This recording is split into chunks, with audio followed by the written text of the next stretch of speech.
team, and welcome back to the last football social of the season. It's Leicester versus Manchester United at the King Power, and the stakes could not be higher. Extremely glad you're joining us for this absolute banger. UCL football is on the line. The two teams that have been starved of Champions League football in seasons gone by. If Manchester United qualify today, they'll have only qualified 3 times in the 7 seasons since Fergie left, while Leicester haven't had a foray into Europe's elite competition since 16-17. Already secured European football for only the 5th time in their Premiership career. But if they don't secure Wednesday nights as opposed to Thursday nights, it will be bitterly disappointing for those fans who were sitting pretty in January, weren't they? 14 points ahead of Manchester United. United only need to avoid defeat in order to do so.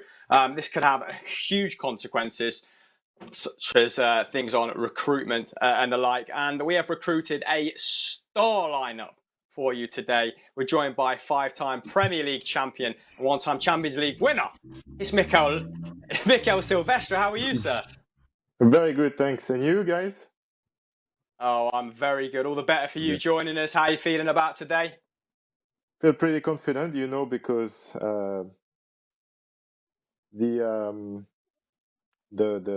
results so far, lately are clearly in favor of Manchester United. So, playing away, a draw would be sufficient for United to secure that spot.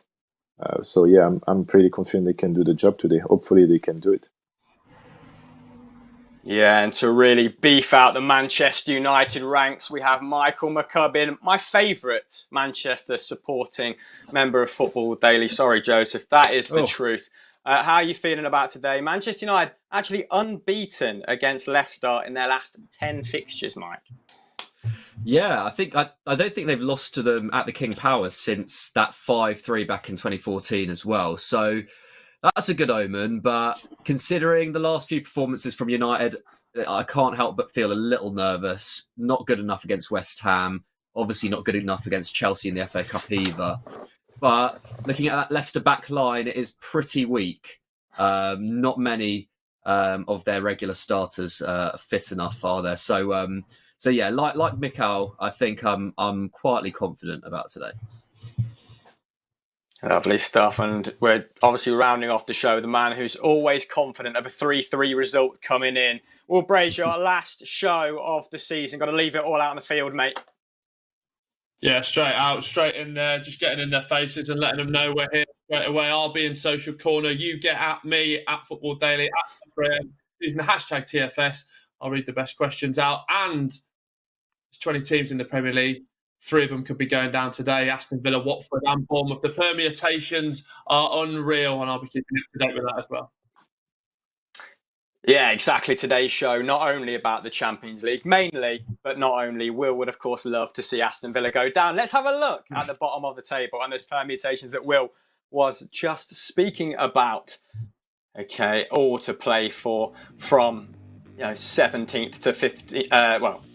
18th and 17th, isn't it, at Watford, and Aston Villa vying for Premier League survival.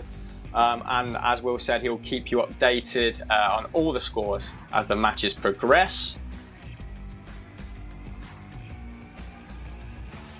And there we have it, the summit, the top of the Premier League. Of course, the battle for the Champions League places has been the most absorbing part of the final reaches of the season, and Leicester need to hope that Wolves get a result against Chelsea and they can get something against Manchester United. But like we said, that's not been the case in the last 10 fixtures, and not in the last couple of fixtures either. Brendan Rodgers doesn't have a great record against Manchester United. Let's go to Leicester's formation though, because the manager has mixed it up for this fixture. Got ourselves a 3-5-2, gentlemen. Of course, Albrighton and Thomas operating as wing-backs in the absence of Ricardo and Ben Chilwell. Maddison also a long-term injury. Chowdhury, Kelechi and Albrighton come in from that disappointing Tottenham loss for Perez, Barnes and Bennett. For Manchester United, pretty much business as usual. Wan-Bissaka returns for Timothy Fosu Mensah at right back. Luke Shaw still out, so Williams retaining his place. Oh, that front line looks tasty. Bruno Fernandes. Let's talk about Bruno Fernandes a little bit, Mikael, because he's, of course, been the Premier League's form player since the return. I think he set a record of 13 goal involvements in his first 10 games. Did you anticipate he would have this sort of effect on the side? No, clearly not. I didn't see it coming. I mean, I've watched him a few times before he joined, but when you step up into that league and where United was, I thought it would take a bit more time for him to really deliver. And as soon as he arrived, he's shown his character. He took charge of the creativity for United in the absence of Paul Pogba. And he's shown what maybe United was missing, some grinta in midfield. I'm using good words, but character, strong character. Doesn't matter who he's playing, who he's facing. Offensively, defensively, he's playing like 100%. You can feel that he's a bad loser, so he wants to achieve, and he's done it so quickly and so well for United. So clearly a very good signing in the end. So far, so good. Yeah, and I mean, conversely, an academy product in Mason Greenwood is making a big impression at the end of this season. A lot of people have talked about his ability and his potential for a long time now. How satisfying is it to see him, Mikael, make a really strong impression in the dying embers of the season? I mean, it's great. I've watched him 2 years ago playing for United and playing for England abroad in a tournament, and Nicky Butt always told me, look out for this kid. He's going to be a superstar. But again, he's shown a lot of maturity and character to deliver again in the Premier League top level against top defenders. I think also his body has changed. He's put on some weight so he can challenge. He can handle the challenges, and his goal scoring record just speak for itself. He's got that natural ability that you can see the late strikers at United, like Robin van Persie, Dimitri Berbatov. He's got that eye for the goal, and he can strike from both feet. So yeah, I'm super happy to see him doing so well for United at 18 years old. Extremely young. Can't remember what I was doing at 18, actually. Michael, we touched upon it at the start of the show. This may affect, if Manchester United don't secure Champions League football here, it may affect how they recruit in the summer.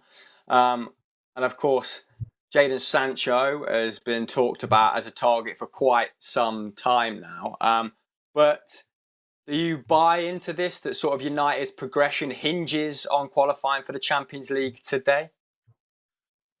I don't think it doesn't completely hinge, but there is an argument that I've been seeing that this is potentially the biggest match of the post-Ferguson era. And I do kind of see it in terms of United are probably, in terms of morale, in terms of football that's been played, in terms of the feeling around the team, probably on the steepest upward trajectory they've been on in the last 7 years at this moment in time.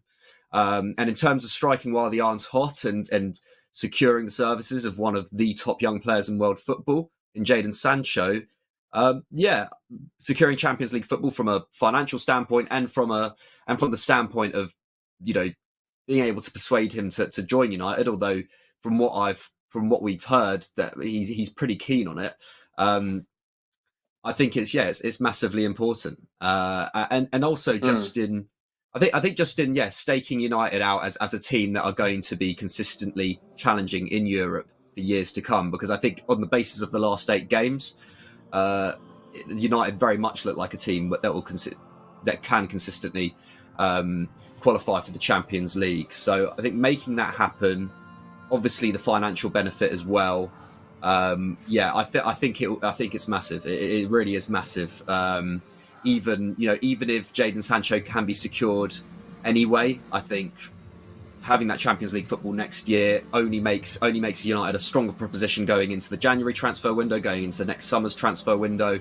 Yeah, I think it doesn't stop with this summer for sure. I think this is massive for Solskjaer. Yeah, it is the match that's worth £45 million, but like you said, more importantly, it is leverage to bring in those top European talents, and we've seen a lot of clubs do their business early, including Chelsea this summer. So no doubt Manchester United will want to do the same. And Will, I was just watching the teams come out in the tunnel there. I'm looking at the likes of Greenwood, Rashford and Martial, and then I'm also looking at Wes Morgan, and not to do him a disrespect, this is going to be tough for Leicester, right? What are your thoughts on this? Do you harbour any hope for the Midlands side? Say again? I think it's going to be tough for them, isn't it? I mean, Wes Morgan came back in the other day and Brendan Rodgers sang his praises as that beautiful, beautiful bugle plays out. Lovely sound bed underneath it. But yeah, no, I think he just knows what he needs to do. I think they'll probably play quite helpful. He's got two centre-backs around him, like with Justin with the pace, and Johnny Evans has got experience for days. So I think everyone else will do the running for him. And look, he's a Premier League winner, isn't he? He's captain that side, and they did a remarkable job. So I think a bit of experience in there for today might just help them out. Yeah, and what are people making out of their lineups in the comments? Have you gauged the reception to them yet? Do we know where people are sort of sounding out early doors as to where Manchester United or Leicester can cause one another some damage? Yeah, lots of questions in, obviously, for you as well, Mikael. And one here from Biggsy as well. He says, as a former teammate of Ole, how do you rate his performance as your Manchester United manager? I think when you are becoming United manager, you should have a quality group of players to work with. But then you're going to be judged on trophies and on handling the crisis and the tough decision. So he's had both. He's had great moments. Last season when he took over, and that run of games, and then difficult moment to handle, and then signing some top players as well. So I think overall he's doing well. He's doing well because he was given the mission to rebuild, to reboot, and that's what he's done. Also the example of Matic was a tough one. I think Matic was on his way out, and that to see such a turnaround in terms of Matic's performances and then an extension in the contract, Pogba maybe could be staying and signing another contract. So it's credit to Ole, because it doesn't matter what happened in the media world and what people say. He's been given a instruction, and he's following his own plan with the staff, and now they're like 90 minutes away from getting back into the Champions League. So I think I'm giving him a lot of credit for that. Yeah, nice. On the subject of credit, Michael, I know this might be hard with your Manchester United hat on, and I'm going to start calling you McCubbin actually on this stream just for ease. I was thinking that too. That's a good idea. I think that would be a good tactic. Do you think that Leicester fans have maybe got a little bit ahead of themselves? We just pointed out that they've only qualified for Europe 4 times in their entire history. They've of course secured Europa League football. Is this a big success story regardless of what happens here or what?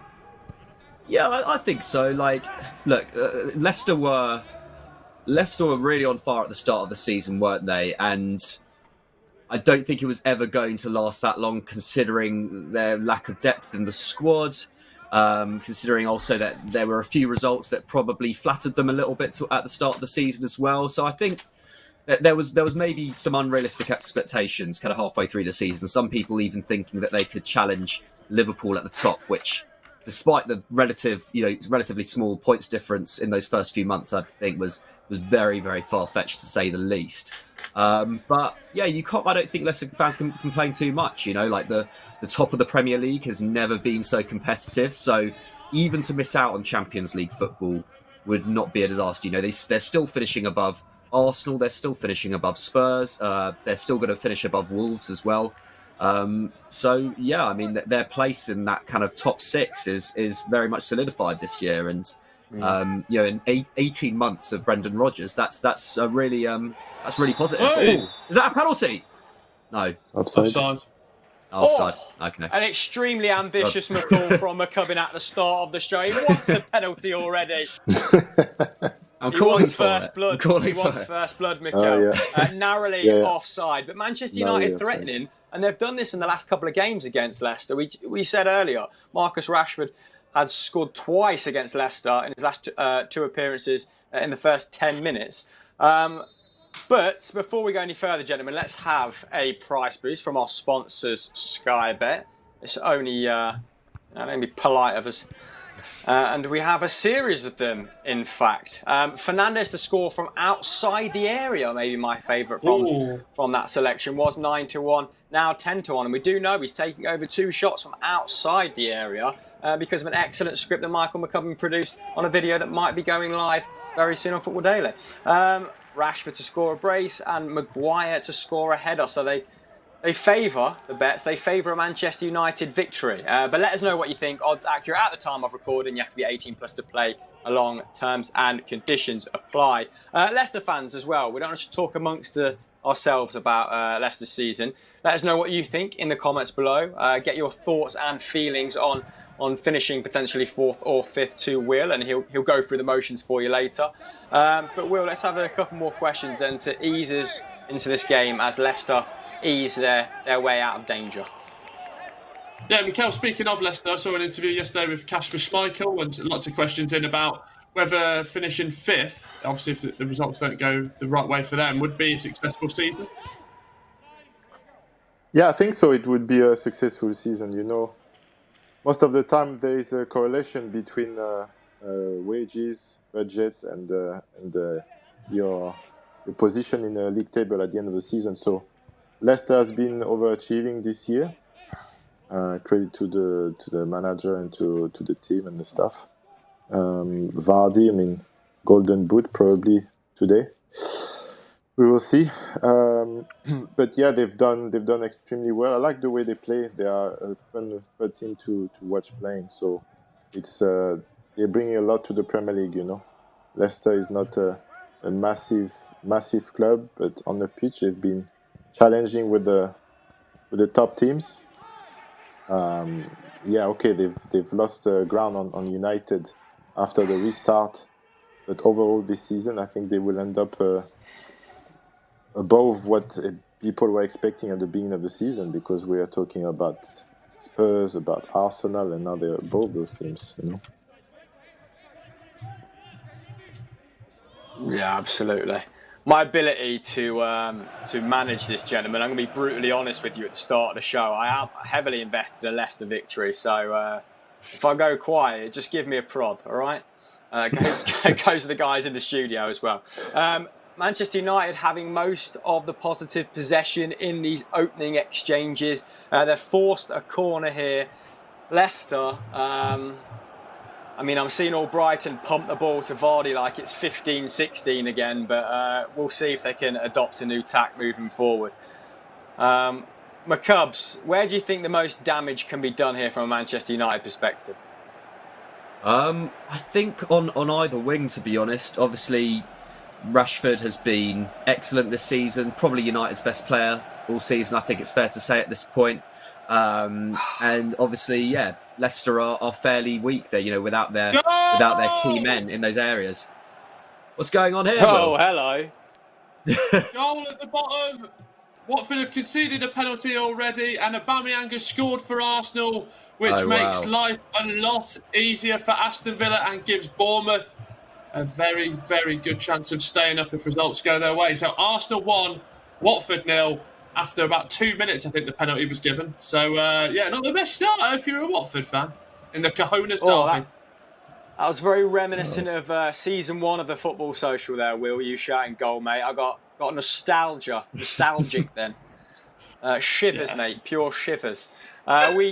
are witnessing the penalty now. You won. It was a convincing penalty. Aubameyang wraps that up. And, of course, the race for the Golden Boot rages on as well, doesn't it? We'll talk a little bit more about that later. But Manchester United are on the attack again. And Mikael, say Manchester United do secure the Champions League. We don't want to tempt fate here.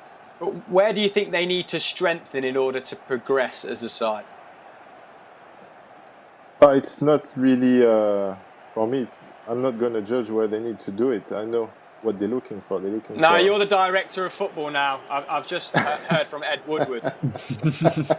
They're looking for a right winger, that's for sure. And then, I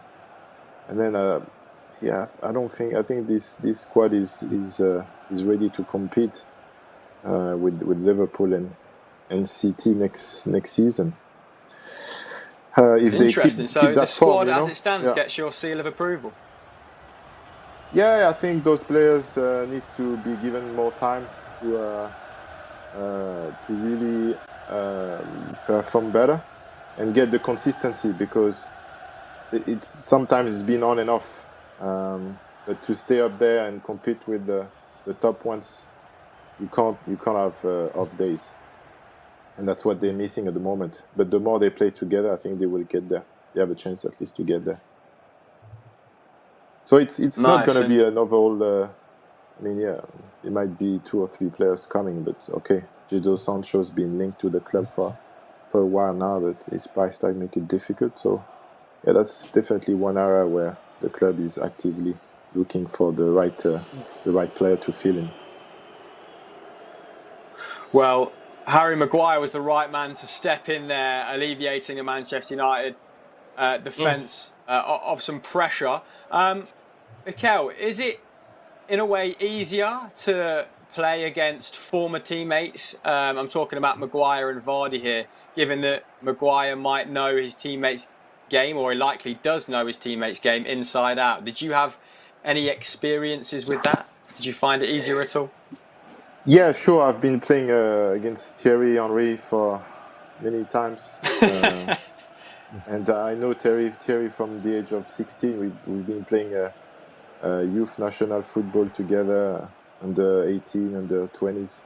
So I've had, there was no tricks that I wouldn't know about him. But still, that helped because he's a top player, you know.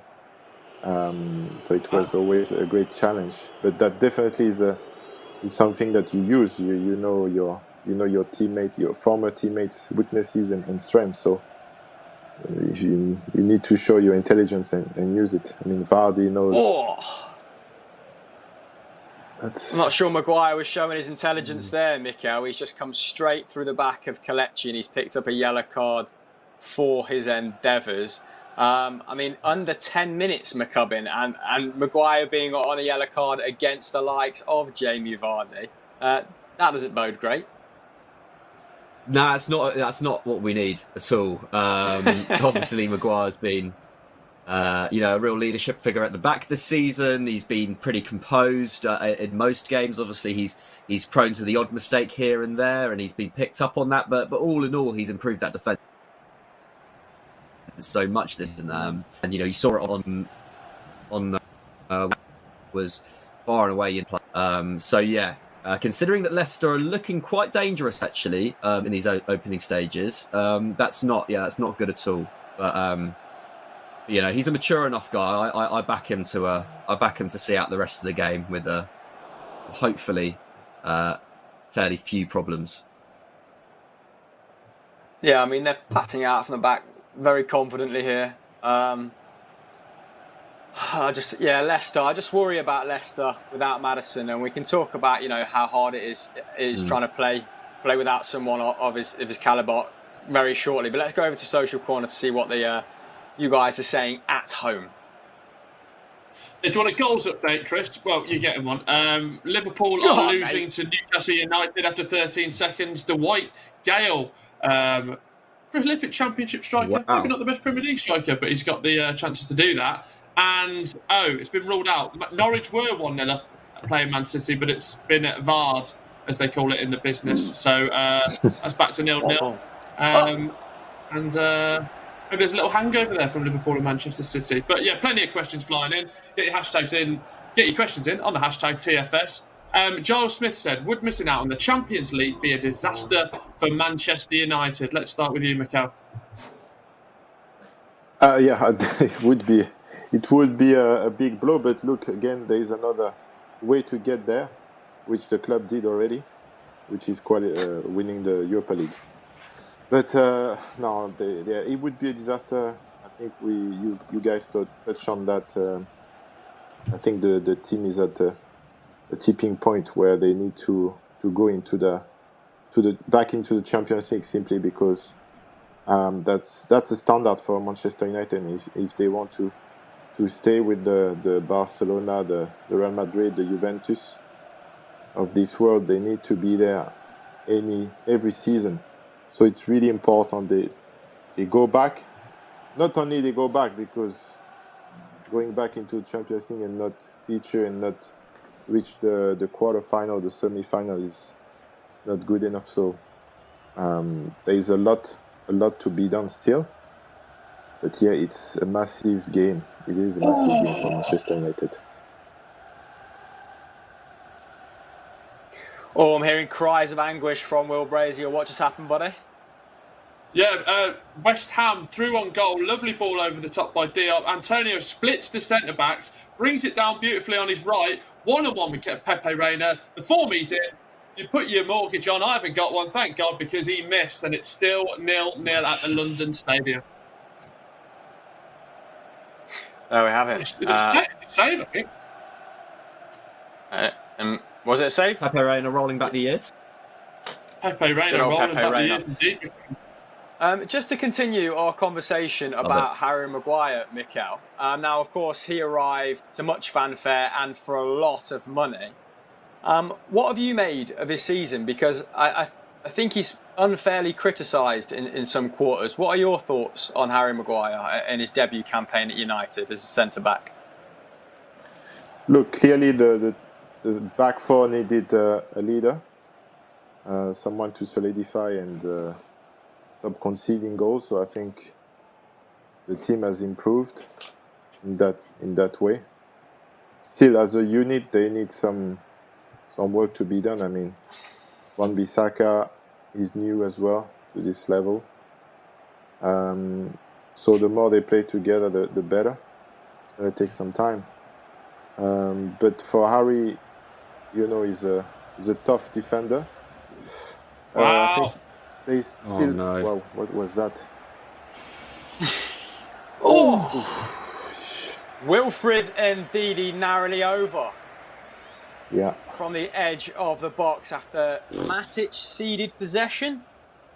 Careless pass. Passed it to Kelechi, and it eventually found Ndidi, and not known for his blistering long-range strike, the Nigerian central midfielder puts it over. An early let-off for Manchester United. And McCubbin, an outside bet as a potential Manchester United player next season, Wilfred Ndidi.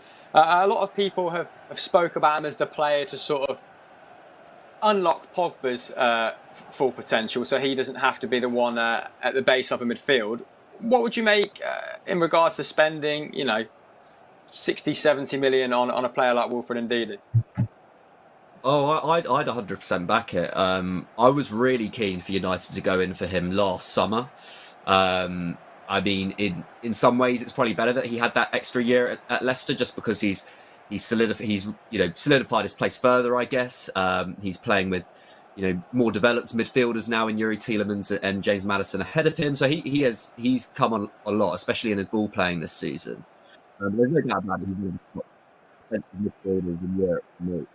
I guess the one problem this summer is that if United are going all out Sancho, which is something that I back more in some ways, just because I think you do need to strike with a player like Sancho faster, whereas Ndidi, I think I don't feel like Ndidi's going anywhere else this summer as things stand, just because Leicester can afford to price people out of the market for him. So I wouldn't be too impatient. I think you could still feasibly go in for next summer maybe. and do make do with the options in defensive midfield for now. But yeah, I think in the long run, I think United, it's essential that they go in for at least someone near Ndidi's level in defensive midfield. It's as we've seen there, like Matic has had a great second half of the season, no doubt about that. But he is turning 32 in the next couple of weeks, and for me, I just don't see it's unfair on him to expect him to hold down that place for the next 2 years. It's not feasible in my eyes if United are really serious about kind of challenging consistently. Yeah, I agree. I think that's a pretty sensible conclusion. Albrighton shooting wide there after a switch from his left back counterpart, Luke Thomas. Of course, has been great since coming into the team. Couple of errors against Tottenham, but we'll forgive him for that because he's still very green. But nice to see him get a run out and to see Leicester blood some youth. I think we could all agree it'd be catastrophic for Leicester if they lost a player of Wilfred Ndidi's magnitude. Leicester have sort of very few Champions League components, in my opinion, and he is one of them. In your new role, Mikael, as Director of Football at Manchester United, which we have confirmed live on the Football Social in an exclusive, what do you think about pursuing a player like Wilfred Ndidi? What do you mean? Do you think he'd fit this United side well? Would you spend the money on him? I mean, you have McTominay, you have Fred, you have Matic. I think you need a better player than Ndidi. Okay. At United, I think that's what it's gonna take if you want to compete with Liverpool for the title. You want to win the Champions League again. I like Ndidi. He's doing great for Leicester, running a lot, covering a lot of ground, protecting the back four. He's got great energy. But I think for United, you need better than that. Okay, so great. That's just my view. We have a split camp then. We have McCubbin, Pro, and Ndidi. We have Mikael, who'd like to see, maybe McTominay or Fred get a chance or someone else be brought in. What do you guys think? Let Will know, and we'll pitch your potential transfer ideas to Director of Football, Mikael Silvestre. Will, let's go over to Social Corner for some questions now, please, buddy. Yeah, and there's been a goal down at the bottom as well. It's changing all the time. Josh King has scored for Bournemouth, which puts them above Watford. Richarlison handballed the ball in the box. Josh King converted the penalty, so it means if West Ham score against Villa... Just trying to work out on my head. I've got a very small brain, so it did take me a while. Bournemouth would be staying up in the Premier League. As it stands, Villa are still there. Lots of questions coming in. Thank you for getting them. Use the hashtag TFS. One here from Arthur, a lovely name. He says, are there any similar character or tactical traits between Ole Gunnar Solskjaer and Sir Alex? What do you make of that, Mikael? So I wasn't listening. Focusing on the At least you're honest. The referee. That's fine. You won't be the first, Mikael. Lots of people asking about the similarities between Sir Alex Ferguson and Ole Gunnar Solskjaer. Just wondered if you could share any light if there's tactical or character traits that are similar. There is nothing alike. Nothing at all. Where is this question coming from? Listen, no Wilfred Ndidi and no comparisons between Solskjaer and Ferguson for the rest of this stream, all right? Mikael has spoken. Totally different people in character and way of management, for sure. The same determination, yes. The same ideas about what United is about and what they want to achieve on the field, for sure. But the same methods, the same way of talking and management, not at all. I don't think you have Ole with the hairdryer, and you have it's another way of leading for Ole, for sure. Everybody has his style. You can't. I mean, I don't think we can compare. I mean, we can similarities, not much. What was Hopefully it about the same Sir Alex result. Ferguson's style that you liked, Mikael? Obviously, you were there for a long time. What was it about his managerial I'm style gonna be you honest enjoyed? with you. Yeah, I've always need someone to push me, to get into my face sometimes and tell me I was really bad to improve, or I was out of what I was supposed to achieve. So Alex is exactly this type of manager. He won't take a few minutes to explain to you, straight to your face, and tell you if you are wrong or right. And he's always pushed me to achieve and to give my best every day. And during those nine seasons at United, so it was a perfect manager for me. Can you remember one incident in particular where he pushed you, or he said something that got a reaction from you or resonated with you? Yeah, no, it didn't take too long for me to get the hairdryer. It was maybe my second game for United. I made a huge mistake, and we conceded the equalizer from Southampton at home. And I've had a good game, but that mistake cost us 2 points. 2 points at home. So he said, my English wasn't so good, but I understood. Clearly, he said, if you do that again, you're gonna go back in France and stay there forever. He was serious, huh? Wow. He was serious. But I stayed. I didn't go to France. How was it trying to understand Ferguson when you're learning English with his thick Glaswegian accent? Was it a nightmare? Yeah, it was tough, especially the first time we spoke. I was national duty under 21s in Ukraine and Albania, and I got the call from Sir Alex, and his broken French, my broken Scottish. The discussion was about 2 minutes long, not more than that. But I understood that he was interested in signing me. And after that, to be honest, it took me much more time to understand Nicky Butt than Sir Alex. The Mancunian accent sometimes with the Wesley Brown, Nicky was tough to understand. What was tougher? Glaswegian or Mancunian? Mancunian was tougher. Wow. And I was just about to ask, Mikael, so you mentioned Sir Alex Ferguson rang you when he was interested. I've read that you turned down Liverpool to join Manchester United as well. So what was your thinking at that time? If that's true. You have to... Yeah, it's true. I've had... Zhao Ye was my coach with the national team under 23s. So we knew each other. We've been also we've been together at the World Cup under 20s in Malaysia. Whoa. Huh? Oh, what is God? What's the head on there? What's going on? I'm not sure what Kelechi's done there. I was too busy listening to Mikael to unravel that situation. It looks like my finish. Yeah, I mean, we're just running through the chance again now. So it's a great counter attack by Leicester. Iheanacho's done great to hold on to the ball and to get away from his man. He's left Pogba in Just the picks dust. the ground.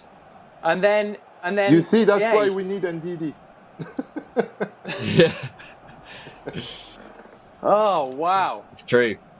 Leicester have just passed up a fantastic opportunity, and De Gea almost made a hash of the first shot, maybe not anticipating the fact that Kelechi Iheanacho would dig out the turf. Okay, and a little argument between Vardy and De Gea ensuing afterwards, but Vardy loves a bit of that, doesn't he? McCubbin, did you think you were 1-0 down then before the water break? That was, Go! I was, it was hot in mouth. Here we go. I think Arsenal are 2-0 up. Yeah, Go on, Arsenal Will. are 2-0 up. Arsenal 2-0 up. Oh, Kieran Tierney. Watford basically down now, KT. ready the miraculous turnaround to stay up in the Premier League. So mainly now it's between Aston Villa and Bournemouth. Bournemouth 1-0 up, and if Villa are to concede, they'd go into the relegation. Oh, I love that. Kieran Tierney goal. Anyway, sorry, what were we talking about, Mike? The chance prior to the water break where Kelechi Iheanacho is digging a trench. Yeah, I was pretty scared there because it was 3-on-2 at one point, and got off lightly. But yeah, it's a little bit of a worry actually. Leicester have been able to break a few times, and that midfield is just not as well covered as it has been in weeks gone by. Obviously, people have talked a lot about United's players being quite fatigued, and even in this game, although I do think United have been probably better on the whole than in the West Ham game, you're still seeing passes go astray. You saw that mistake from Matic earlier. Marcus Rashford's the only attacker I think who's really completing passes consistently in the final third. So it's far from an ideal performance from United so far. It's quite disjointed. So yeah, I was a little bit worried there, to say the least. But I'm staying positive. Yeah. I'm staying positive. I can see. Nice. I can only see United's attackers at least kind of growing into this game. A lack of defensive cover in that situation, though. But we've got the people at home McCubbin with another price boost, my friends. So let's get that ready for the people at home right now. Look at that, slick as you like. Manchester United to win both halves. Someone's trying to annoy me in the gallery. 10-1. Odds accurate at the time of recording and are subject to change. You have to be 18 plus to play along. Apart from that counter-attack, that is looking pretty positive at the moment. Like McCubbin said, Manchester United not in total control of this game, but looking quite comfortable. Will, are you sitting comfortable in Social Corner? How's life, mate? Yeah, I'd like an Everton equaliser, and then I'd be very comfortable. But yeah, lots of questions flying in thick and fast. Try and dig some better ones out from Mikael, because he's picking out these questions and he wants the best, and we're going to give him the best. One here from David Canterbury for you, Mikael. He says, what do you make of the current situation at Arsenal? Will they get back to where they were under Mikel Arteta? The one thing that I can tell you is that all the players are very positive about the work that is being done, and they like the way the manager has brought some fresh air, and they are believing in the project of bringing back Arsenal where they was before. So that's a good start, because you have the players on board, and you just need to work and try to improve the squad. So yeah, they've been struggling financially to really, I think, strengthen the midfield. For me, that's where they've been struggling, and also the heart of the defense. But if he's given enough funds to do that, and I think he will be given time. So they have a chance to get closer to where they should be next season. I mean, they can still win the cup. They have a good chance to do it. So that wouldn't be such a bad start for Mikel Arteta.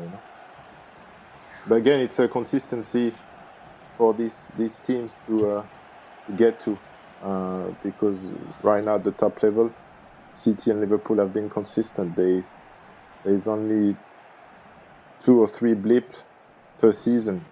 You can't afford to do more, otherwise you lose ground, you lose confidence, and that's it, you're out of the race. I mean, the amount of points you need to win the league right now is just crazy the last few years. So that's it, it's all about the quality of the squad and the consistency you need to get. The rhythm is 3 points every single week, and you need to catch. Mikael, have you got any insight on the latest signing in Saliba for us, who of course is playing in Ligue 1? Well, he was playing in Ligue 1 before the season finished this season, returning to his parent club in the summer. Is that a good buy by Arsenal? Yeah, I think it's a good buy. I mean, he's been progressing steadily. He started very early, and the fact that he's joining a defense where you have the likes of David Luiz and Papastastopoulos and Mustafi, they will show him what he's missing at the moment, which is experience. So I think he's suited for what Mikel Arteta wants to do. He likes to, I mean, he's a big guy, strong in the 1v1, and he's very cool on the ball. So Arsenal, I mean, most of the top teams now, they build from the back, and he can do that without a problem. But obviously, when you play Ligue 1, you play against Mbappe, you play against Neymar, but the rest of the strikers are not world class like in the Premier League, where you face Rashford, you face Kane, you face Aguero, you face Salah, Firmino. So it's when you are a young player coming from France, that's going to be overwhelming the first season. But hopefully we'll get over that very quickly. Do you think it will be slightly easier for him playing in a back three? Because, I mean, fans and pundits always make out that it's much easier for a defender playing in that system. But I wanted to get your insight as someone that played left back, left centre half. Like, what are the benefits to a defender playing in a back three? And is it as easy as people make out, or is it easier than people make out? It depends. Oh! Wait! Wow. Offside. I think he might be offside. Offside. What touch? I saw that building when I was asking you the question. Sorry. So I'll ask you again, Mikael. Can you unravel playing in a back three for us? No, but it's always. The easy spot for any defender in the back three is the one in the middle, because you have less ground to cover. In terms of energy and ground to cover, you are the most relaxed in that aspect. But then you have to be clever in terms of covering your teammates and stepping up in midfield sometimes, because normally your midfield will be outnumbered at some stages. So I don't know. I would put David in the middle and Saliba on his right or his left. I mean, he can play both sides, but it's a back three is the Italians are the best, because most of the teams, that's the way they play. It's a tough one for the defenders, the three centre backs, because you have to read the situation. My God, this is from one end to You remained to the exceptionally other. calm then, watching Leicester have a really good opportunity while trying to answer that. Tielemans narrowly shooting I'm glad past he the wasn't post. Vardy on the ball. Again, Leicester, it feels like they could have made more of this opportunity, McCubbin. Yeah, definitely.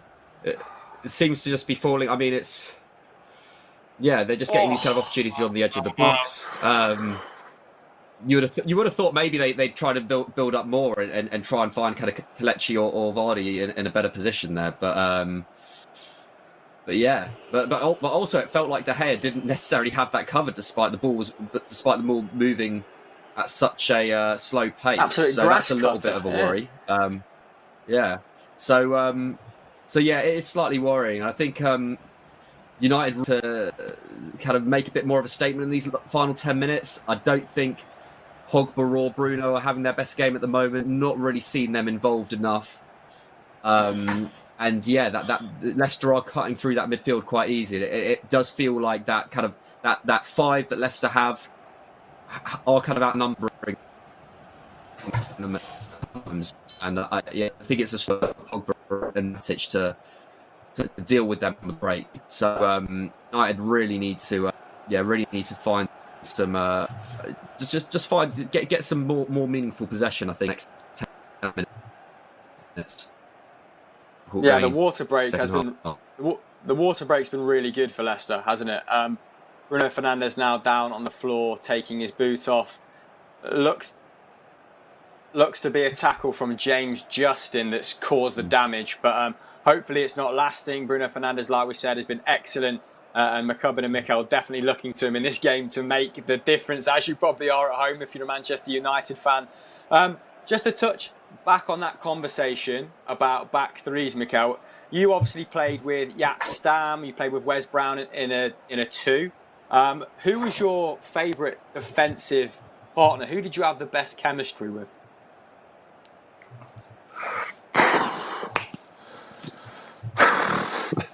It's not about chemistry; it's about efficiency and having fun. So, really, I don't I didn't have any favorite partner as long as it was working. You know, I played with Marcel Desailly, Lilian Thuram in national team, Rio, Yap, Wes for United, William Gallas for Arsenal. So as long as it's functioning and you have each other's back, that's what matters. And I've had great partners, and I've enjoyed all of them really because they were top players, you know, world class, all of them. And yeah, it's pure pleasure. I played a little bit with Vidic as well, but yeah, I mean, partnerships like this, it's a real pleasure. Yeah, because the guy next to you is as good as a defender as is on the ball, so you feel relaxed. And I've had good goalkeepers, so it was a pleasure all the time. Yeah, I'm not surprised you can't pick one front runner from that list. I mean, the likes of Thuram, what a throwback, what a player. Yeah, incredible short list of players there. Okay, Will, have we got any other questions that are perhaps a little bit easier to answer? Mikael really had to rack his brains then.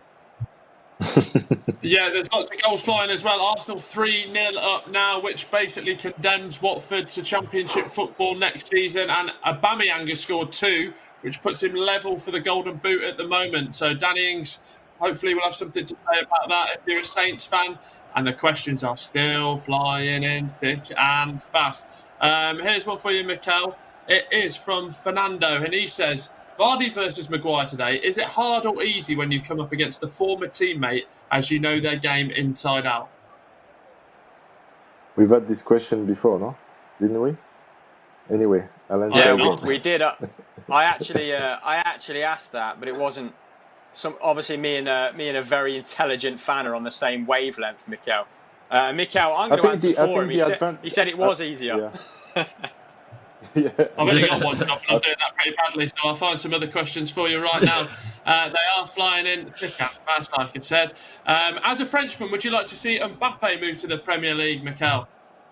Please say we've not spoken about that. Yeah, no, we didn't. Yeah, for sure. I mean, it's such an exciting player. He would do amazingly well in the Premier League and enjoy himself because he's got so much to give. But who knows? He might come here in the future. But this type of player would be great in the Premier League. I mean, most of the players they end up playing there. I mean, apart from Messi, all the top players at some point come here and join the top clubs here. So it would be great to see Mbappe, for sure.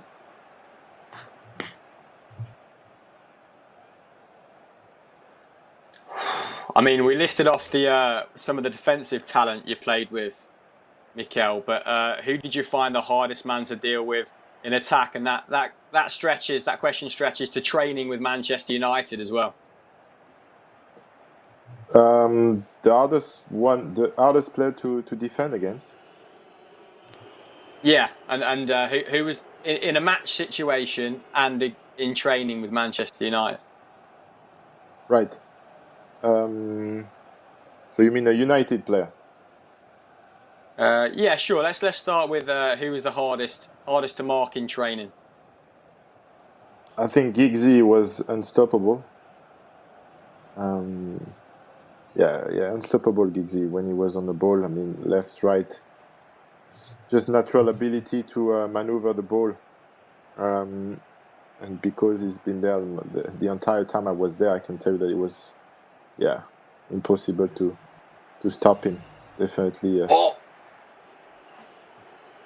Definitely a special talent. How incredible was it seeing him sort of transform from a winger to a central midfielder? Is it something you saw him work consciously on in training? No, I think it was a natural move, because at some point he was losing his sharpness, and not sharpness, I would say, but the second gear. Speed. When you go past one player, and then the player, because he's younger, he can make that round back. So I've never gone past the player, Mikael, so I wouldn't know. Right. So you wouldn't know. But it was a natural transition because also his understanding of the game the older he got, the better he was. So it was good. I think it was beneficial to the club and to him as well.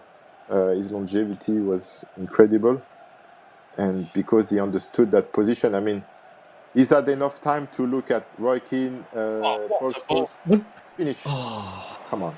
Oh, Like a little sandwich. He's had enough time to look at these top players to understand the role. Oh. Ryan Giggs. I think that's a pretty good answer. I think he'd have been in most people's top three guesses. McCubs, we're seeing quite a lot of good chances created and then snatched at. Do you think it's partly owing to the occasion? Go! I think it's just. I think Leicester closed down Rashford quite well there, to be honest. I think if he'd put that on target, it probably would have been blocked. I think United have just struggled to create good chances in general, to be honest. I mean, from a Leicester standpoint, yeah, for sure, they probably could have taken one of their chances better. Well, it looks like Everton have equalised with Bournemouth, but yeah, that was easily United's best chance of the half. I think kind of interesting looping ball from Pogba into the box, which kind of caught the Leicester defence on the bounce, and Rashford anticipated it really well. But yeah, the finish wasn't quite there. But again, I think Leicester probably would have had it covered had he put that on target. But yeah, I think United in general in the last few games, there's been a kind of there's definitely been a noticeable change in whether or whether it's these final few games just trying to grind out results without performing the best.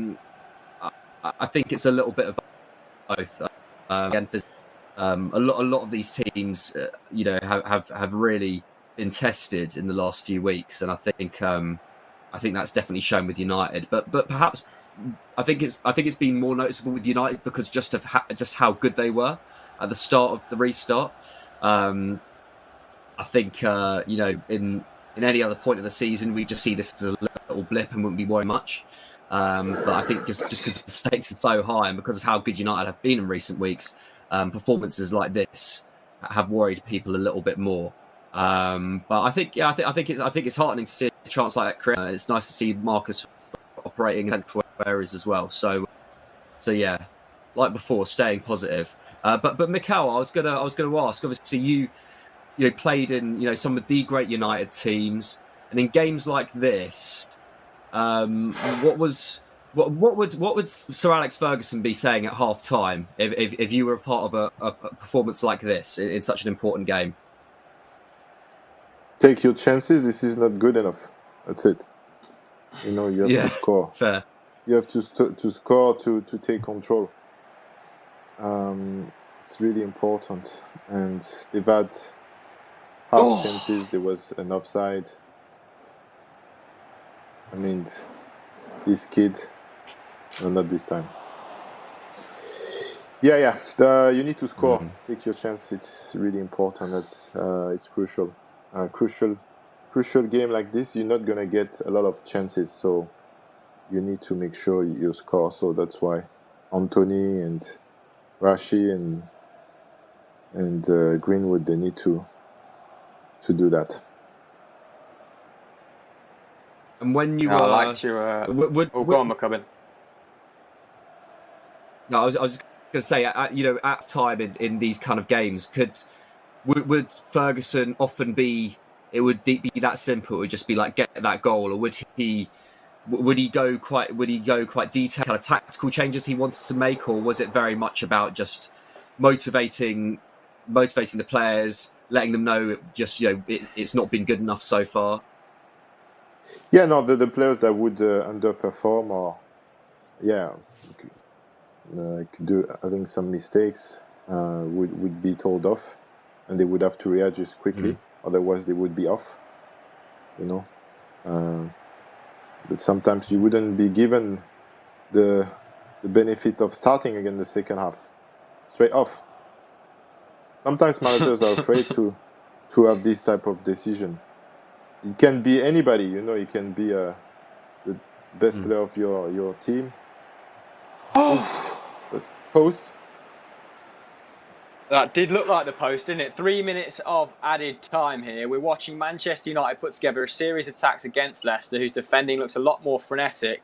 No, it wasn't a post. It did look like on the angle it was a deflection. It is a Manchester United corner. That was a great block. Potentially Hamza Chowdhury didn't quite catch it there. It could have been one of his midfield counterparts, but it was a good block on an Anthony Martial shot. Oh! Wow! Let's go to Will after this corner. Let's stay with it just for now. And it looks like... Rashford. Oh my goodness, that Marcus Rashford, who has about 6 years in the box to tee up a half volley, has come back out. Leicester clear again, but Rodgers will be looking to get to half-time here. This is looking increasingly desperate. Talking of desperate, Will, what just happened, mate? Yeah, Jefferson Lerma has put Bournemouth back in the league. It's been that long since we've had a score update. Everton have equalised with Moise Keane. That made it 1-1. And then just before half-time, Jefferson Lerma has scored a header. Pickford tried to dive, couldn't get to it. They're winning 2-1. So, as it stands, they're still in the relegation zone, but it's West Ham 0, Aston Villa 0. So they need Villa to lose. And Deeney has scored for Arsenal to keep things interesting there. And that's 3-1 going into half-time. So plenty going on down the bottom. Chelsea have just scored a mirror in my ear. Go on. That's all I've got, Chris. There's loads of goals coming in. I've got about Mason Mount has scored for Chelsea, so it is on here now. No more dilly-dallying on the ball. They've both got to go for it. 1-0 Chelsea. What's a free kick? We've just seen the free kick back. Great effort from Mason Mount. No player has scored more goals for Frank Lampard in his fledgling managerial career than Mason Mount. He's played over 50 games as well this season, and he's coming up clutch for them against Wolves. So that is huge, huge news. So Leicester, desperate need of a victory, aren't they? Which was the case regardless. But Chelsea, huge news for them in terms of sealing their position in the top four. I think we can all agree we'd love to see Chelsea lose and these two teams draw, and live stream Zach Gelab crying after this. It's half time. We're getting some half time scenes now. Ole Gunnar Solskjaer looking, sanguine. Marcus Rashford knows that he had a hell of an opportunity just before the break to put Manchester United ahead, it was probably the clearest game in the chance, clearest chance in the game, even easy for you to say, which he took pretty well. It was a solid save from Schmeichel, but it has been a little bit edgy at the King Power, hasn't it? And we do have a half-time feature, but let's have a couple of questions for Mikael before we tee that up for you, before we hear from Mason Greenwood. Go on, Will. Yes, Mikael, obviously Jordan Henderson was announced as the Writers' Player of the Season this year, but we wanted to know, who is your player of the season? Yeah, I would go again for a Liverpool player, but Indeed, I think for me it's Van Dijk. Virgil van Dijk. I think he's been rock solid again, and the best player for Liverpool. Because that's when you have the biggest, the strongest defense, the best defense in the league. You have a very good chance to win it. So I would go for him again. But Anderson is very close as well. So he's had a very good season for sure.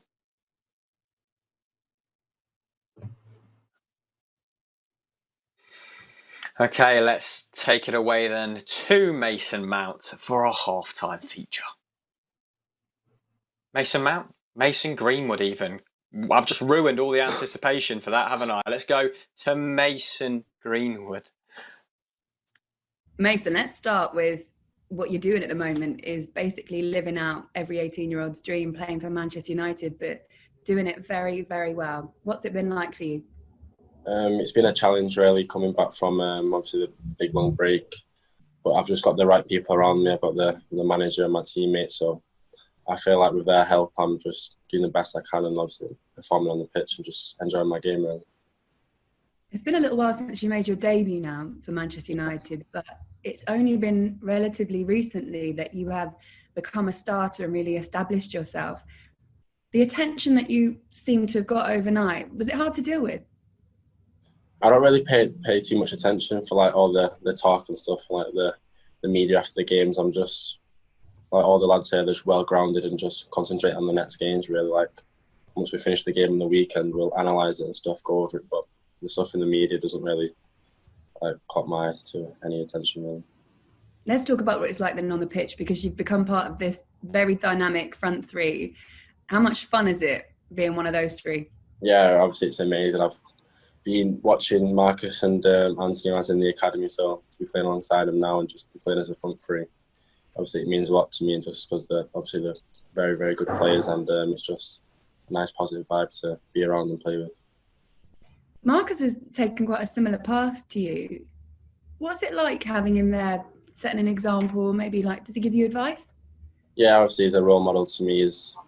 He's like basically the person who's like everyone looks up to in the academy. Like the pathway is clear to see, and obviously he's a nice boy. He helps me out a lot, so I'm glad I've got him in the team and to be playing with. This season, you're one goal away from being the first teenager to reach 18 goals for Manchester United. Does that feel special for you? Yeah, obviously it's a big landmark to make, and but the main important thing is just to win the games, really. And if it's a score, it's a benefit to me and the team. But I obviously I'd hope to break it soon. But yeah. What about your preference in playing position in that front three? Do you mind where you play? Do you have a preference of where you'd like to play? No, I'm not really fussed where I play. It's just wherever the boss tells me to play, really. But I don't mind. I'll play either three, the front three. I don't really mind. Ole Gunnar Solskjaer himself, we all know him as a legend. Does it help that your boss was a striker? Does he give you a lot of advice?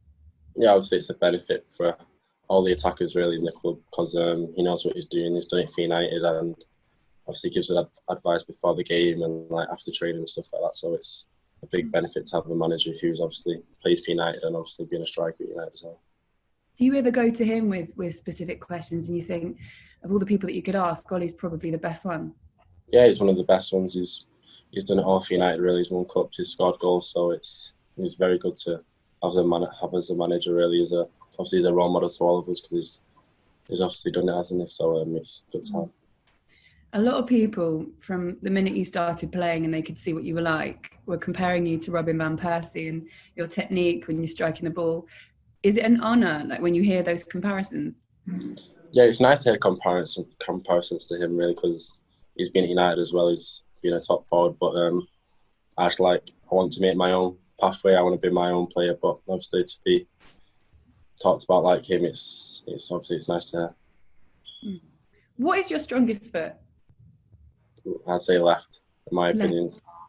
Yeah, most of my goals this season have been with my left, but I'm comfortable hitting him with my right as well. Well, that's what everybody notices about you, is how comfortable you are with both. So how much work and how much training do you have to put in on your right foot if your left is actually your strongest? Just equal amounts, really. If you do something on the left foot, you obviously got to replicate on the right foot. So just same reps on both sides, really, after training, and just copying each other, really. Just doing whatever I do on my left and on my right, just to keep up to date with it. What is it like? I mean, the people that you've worked with in the academy, are they still quite prevalent in your development? Do you still work with those guys?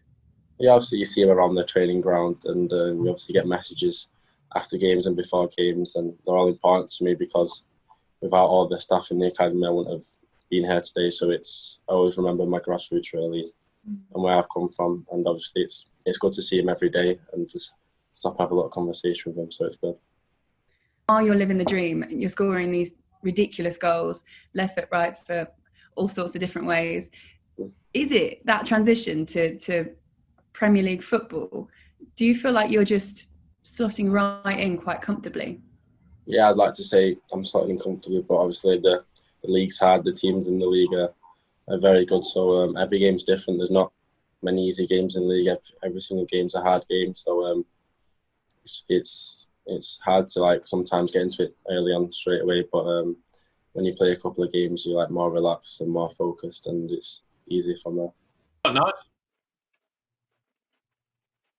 Apologies if you can hear the rain beating incessantly on my window. My computer is in the worst place possible. I'm just going to confess now. I'm right beneath a skylight. So you're going to have to deal with it until this cloud passes.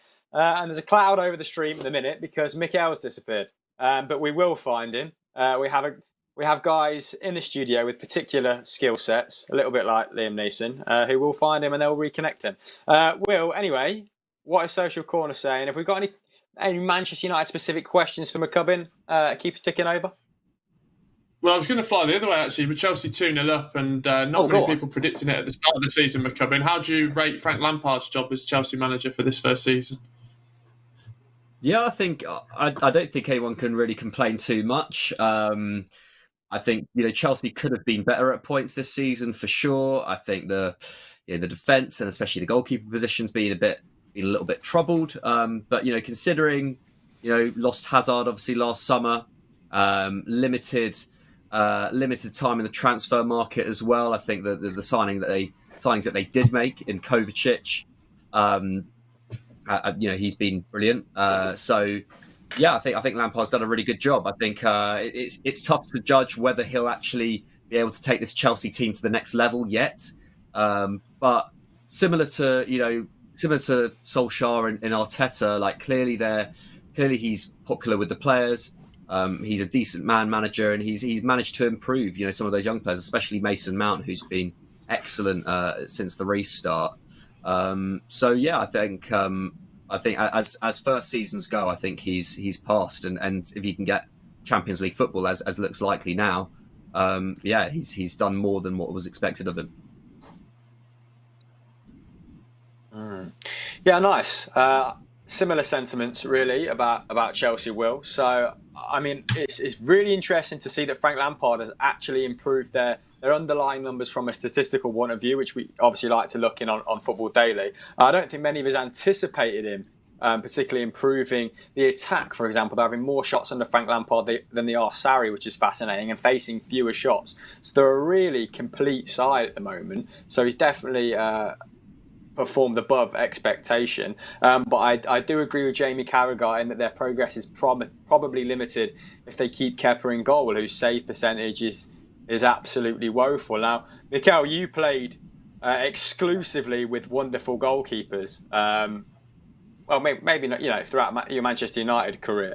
Is it just a little bit of a myth that is sort of over-egged by the press, or does that lack of confidence from the goalkeeper, does it in fact spread to the back three, back four quite easily? Is it almost contagious? I think defensively, the goalkeeper will make saves or he won't. That doesn't really affect your performances. So as a back four, you try to defend the goal the best you can. Okay, the more direction you have from your goalkeeper, the better it is. But then for me, it's more about the offensive play. Because when you have that confidence in your goalkeeper that you can position yourself on the side of the pitch or in between two strikers, and you're going to receive a nice ball on the ground that you can play, you will be given also the direction or the information about what's going on your back if you didn't check. I think for me it's more important than in terms of bringing confidence to the side. Obviously top goalkeepers will have great saves and will be there for the big games. But for me, I was more looking at your question. I think for me, you can judge. The answer for me is more in the offensive play, because the first attacker is a goalkeeper, and nowadays the goalkeeper without good feet is very problematic for keepers and for the entire team. Now that's fascinating, because that is where Kepa sort of starkly contrasts with the other two goalkeepers who previously set world record-breaking transfer fees in Alisson and Ederson. We can actually, before we have any questions, we can get an update of the half-time scores, guys, because Will's been keeping you up to date, but we might as well go through them right now to give you guys the full picture at home.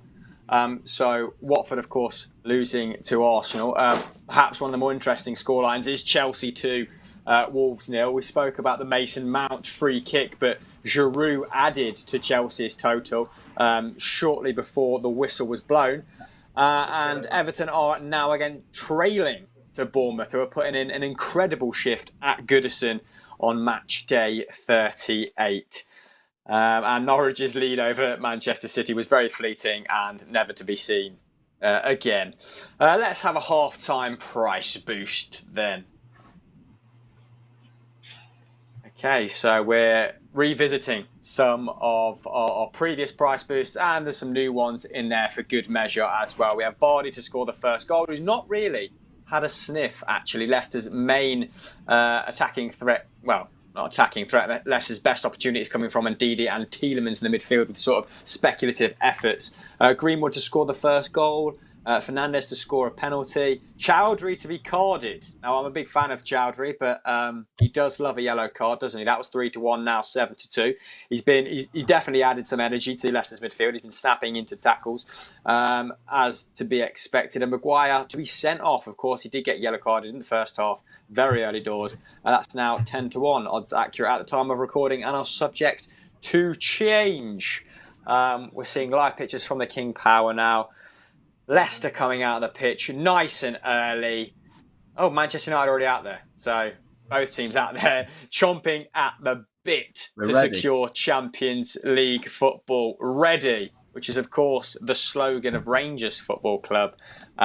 Just the one word. Always gets me. Tickles me every time I come in. But let's go over to Will. Let's have some questions before the restart. Go on, mate. Yes, Mikael, one for you. Obviously, with your French hat on, obviously we should have had the major tournament this season, but we've got to wait for the Euros next season. Do you put France in the pole position to win the tournament? Well, in the pole position, yeah. We have to. I mean, not a lot of changes. A young squad still, same manager. So France should be there to conquer that trophy.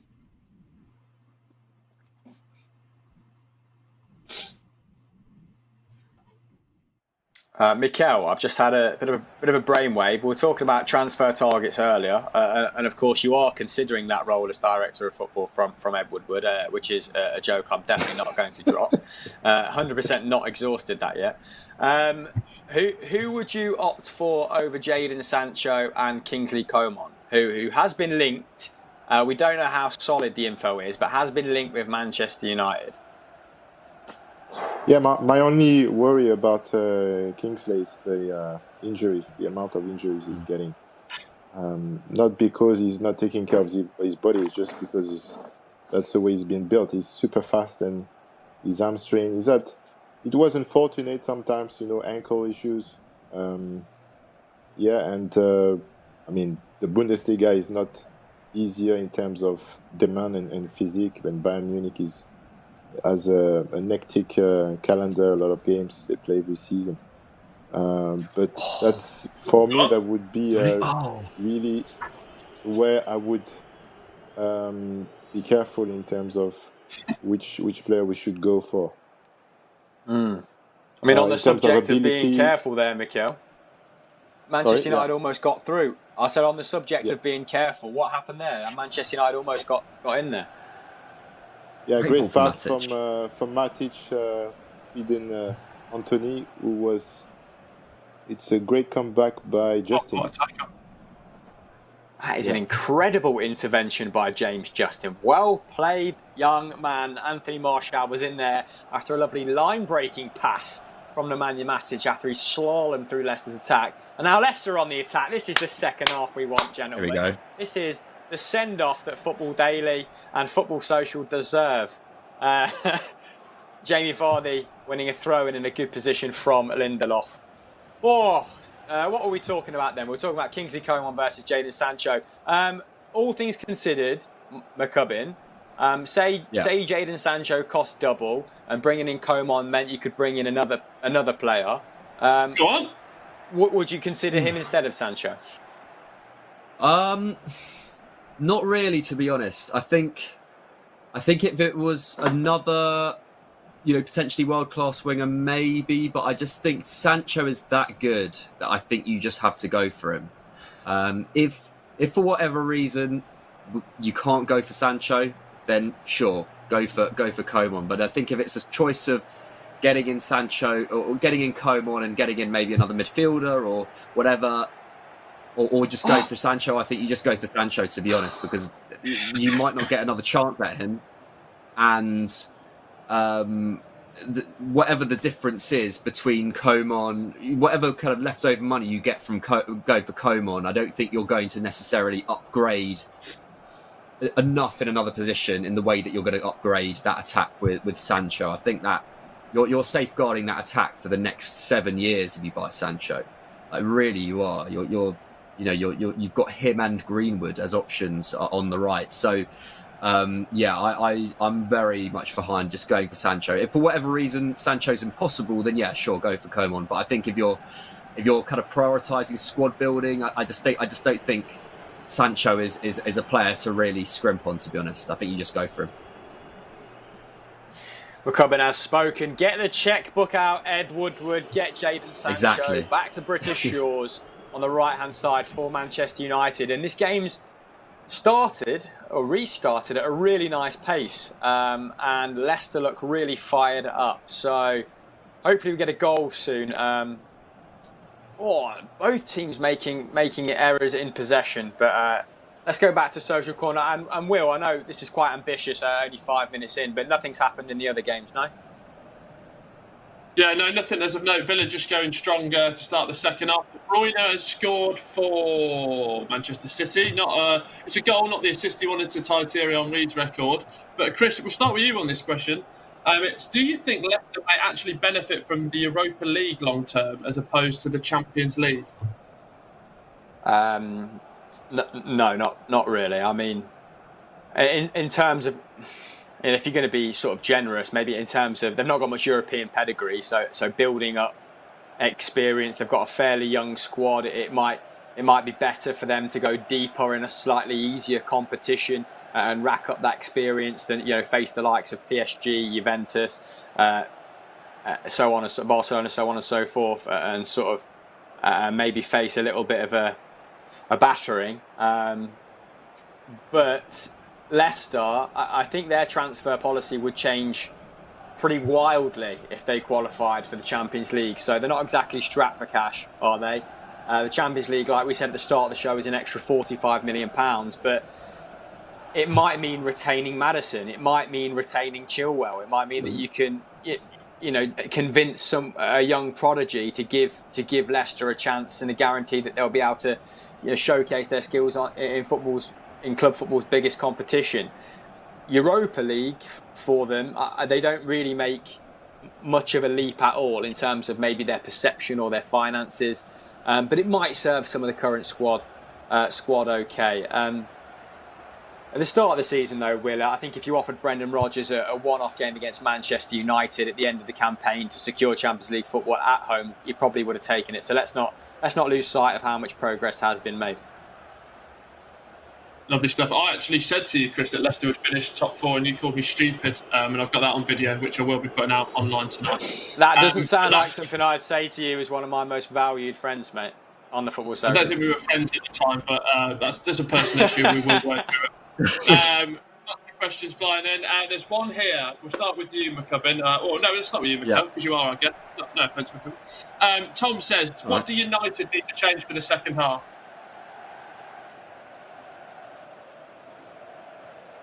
Who is it to? You, Mikael. I told you before, they need to score.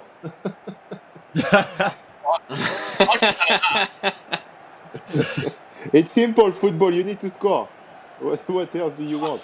I mean, if they are, sometimes they've had to face counterattacks. Matic and Pogba, none of them are really staying in front of the back, or at least striking back or protecting the back four. So there's no Fred or McTominay today. So that's where they have to be careful. Other than that, yeah, there was Martial, there was Rashford. Opportunities need to be taken. You need to score. I mean, a draw is enough today, so it's okay.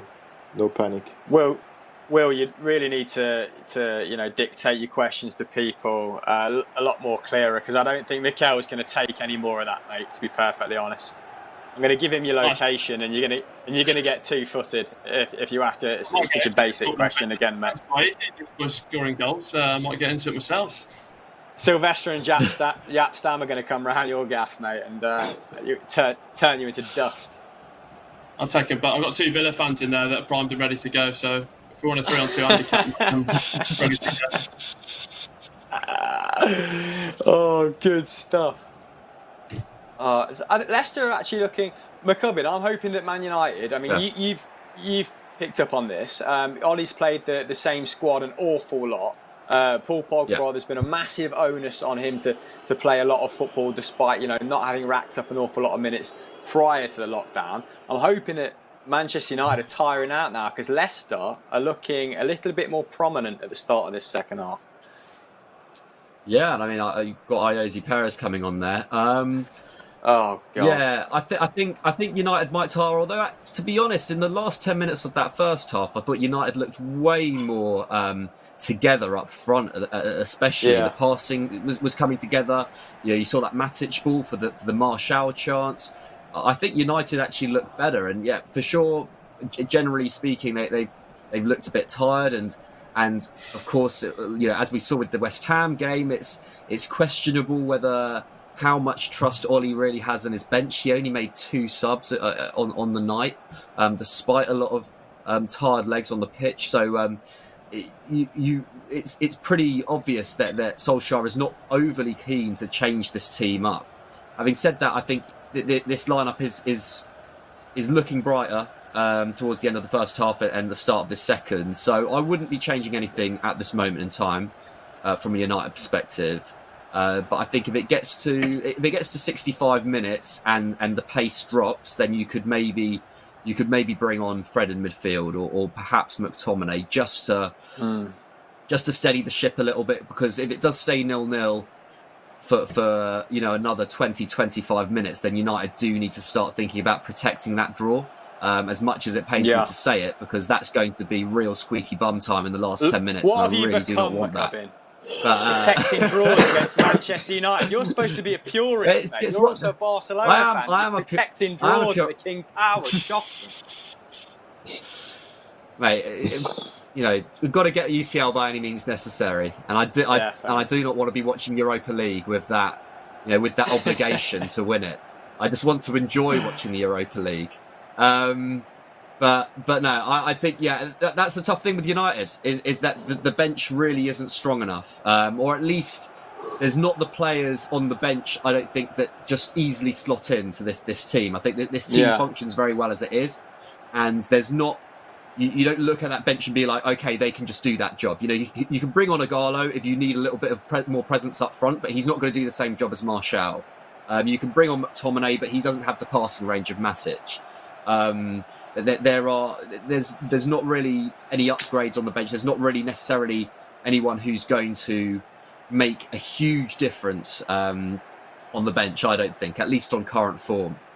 So I guess that's where Brendan Rodgers maybe has a little bit of the upper hand, because he can call on someone like Harvey Barnes or Iosi Perez on the bench, who might be able to make a bit more of a difference than, say, Daniel James can. Yeah. There's been an interesting little in-game adjustment here. Well, Manchester United, as soon as we sort of noticed Leicester had wrestled control of the game, Matic seemed to slot in at right centre-back, and you went to a back 3 then for just 2 or 3 minutes, and it seems to have enabled, Man United to have a bit of respite. So interesting, Matic using his experience maybe to bring Leicester into this game, and Martial almost going through. And like you said, it does look like Brendan Rodgers is going to utilise some of his subs. We saw Iosi Perez getting warmed up. We saw Dennis Pratt getting instruction. He's not really been a very good signing. I mean, he's not had ample opportunity, but not really done much since arriving from Sampdoria. So if he played a part in securing Champions League football today, all would be forgiven. But here comes Perez, and I have berated him for the last 10 weeks, so he is of course going to come on and score the winner. Kelechi Iheanacho, normally the victim of an early Brendan Rodgers substitution. Mikael, do you agree with Michael McCubbin that Manchester United should wait to make their substitutions, or do you think Ole should be a bit more proactive right now? No, I think I agree, because the last 10-15 minutes of the first half were promising. So they need to keep going and find that goal and do it finally, because otherwise I don't think the team is built to absorb the pressure and play for the draw. It's never been United's mentality. I don't think Ole has been approaching that game in that way. I think the best defense is, or even the best way to think about the draw, is still continuing to attack. Obviously, you need to protect your defense and David, but I think Matic and Pogba are mature enough to do that. You don't need to bring another player straight in. We will see towards the end. Maybe Ole will be like, "Yeah, I'm gonna listen to that guy on a social." And protect this the sporting director on the social. When Ollie's watching us on his iPad, that's what he's watching. Yeah, exactly. So the words out of my mouth. So Leicester with a free kick in a promising position here. While we wait for it to be swung in, Mikael, we spoke about goalkeepers prior, but do you back David De Gea to rediscover his form, or is it time to bring in Dean Henderson back from his loan spell at Sheffield? I mean, you need to give David some time to rediscover his confidence. Oh my God! I thought you jinxed it there, Mikael. I thought you jinxed him. Almost did. So, I mean, Tielemans' free kick dropping way short. It was not a good free kick. Jamie Vardy turned it into a very good chance with the crown of his head somehow hitting the upright.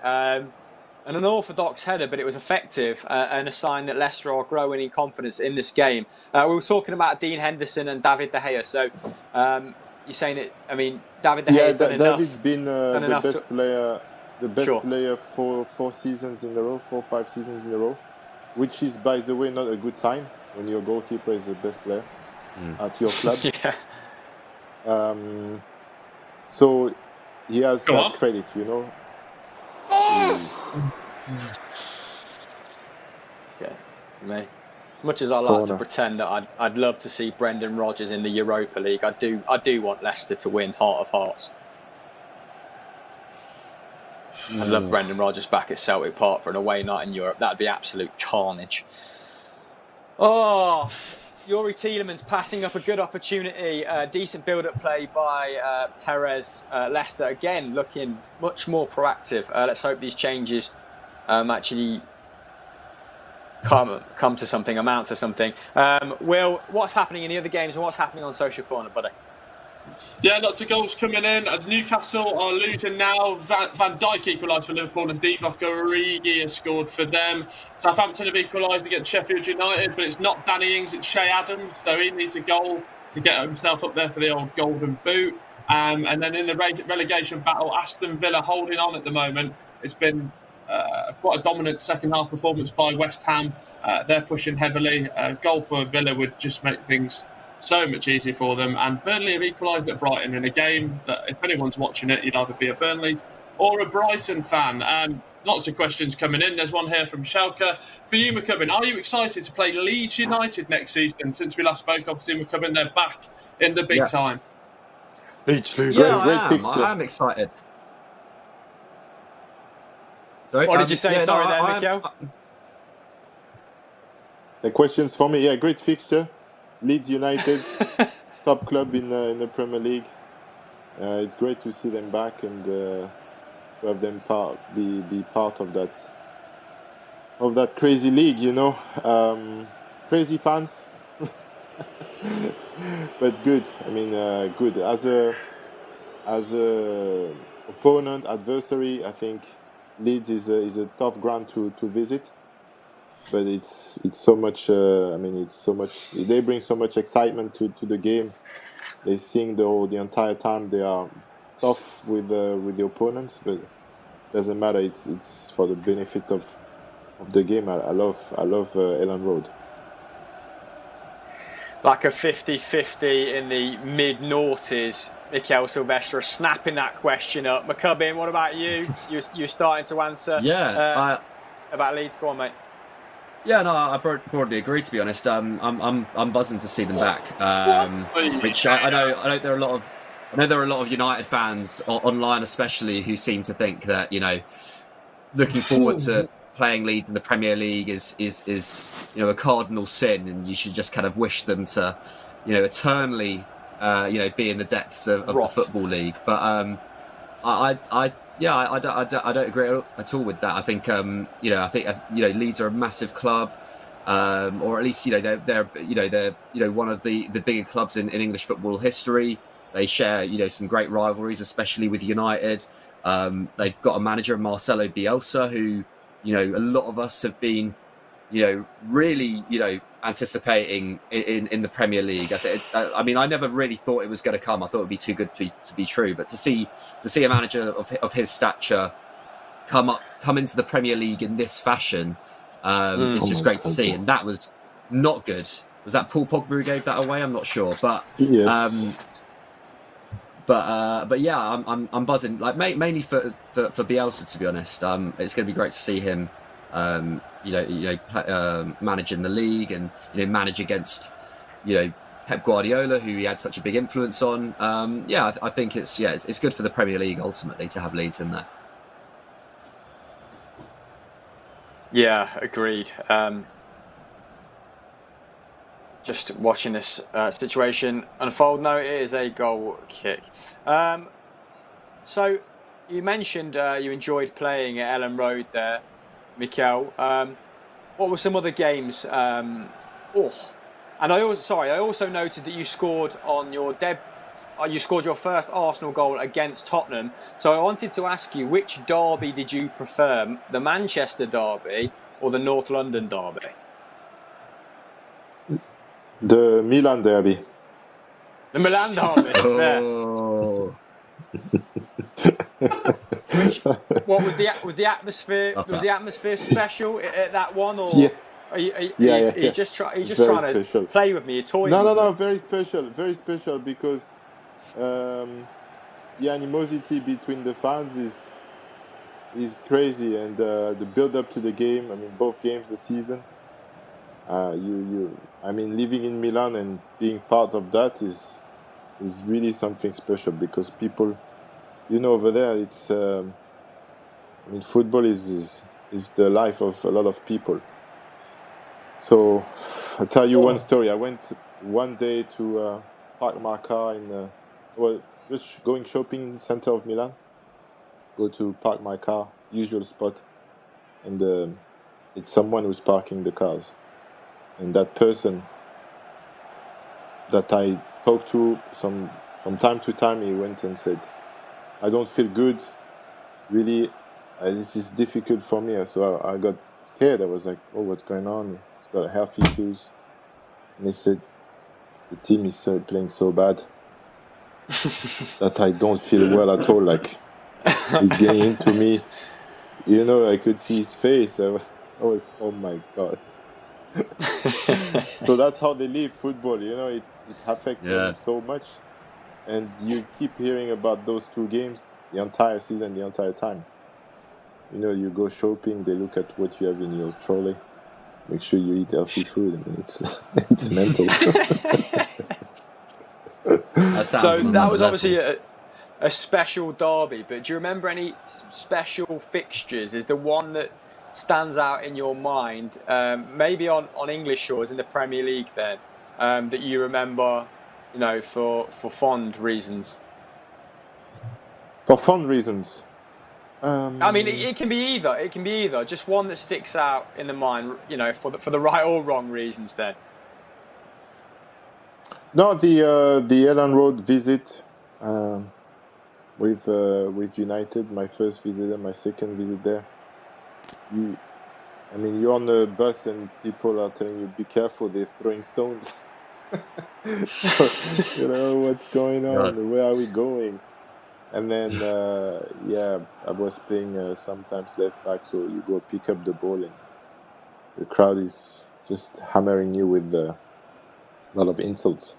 I mean, football insults, not nothing bad, but just, you feel the animosity and it's really... Here we go. Oh, penalty, Johnny. Thank you, Johnny. Yes. No. Doing it for United. He's I doing was it just for about United. to say great tackle. Let's have a look. Yeah, we'll check it. Absolutely Great work from Greenwood there. That's a Will Brazier tackle. Oh, it is. Big toe. You got the ball or not? Huge Nah. big toe on that. And where's Morgan as well coming in? Yeah, there was another penalty following shortly after that tackle. So anyway, right, Surely. we're just watching it on VAR now because this is a huge moment in the game. They are taking a look at Stockley Park as to whether Johnny Evans got a touch or not, whether there's any deviation on the ball. That is not the best angle. That's not very pro Leicester, that angle. It looks like a dead cert from that angle. I've got to say, this is the most I've seen VAR utilised in terms of different cameras. The ball around is the touched pitch by someone, but I don't know who it is. to arrive at a decision. Mikael, give us your footballing sixth sense there. Is that a penalty or not? It looks like it, but... Do you feel it in your gut? It looks like it's a penalty for me. Oh, come on, no, it's Bruno. not what I wanted to hear, Mikael. What's the Oh, card? that was tight, though. That was tight. I'm nervous. I mean, this embodies like sort of the race for Champions League football, doesn't it? Like, these are the margins. A penalty, a centimetre away, Johnny Evans' big toe was. Oh.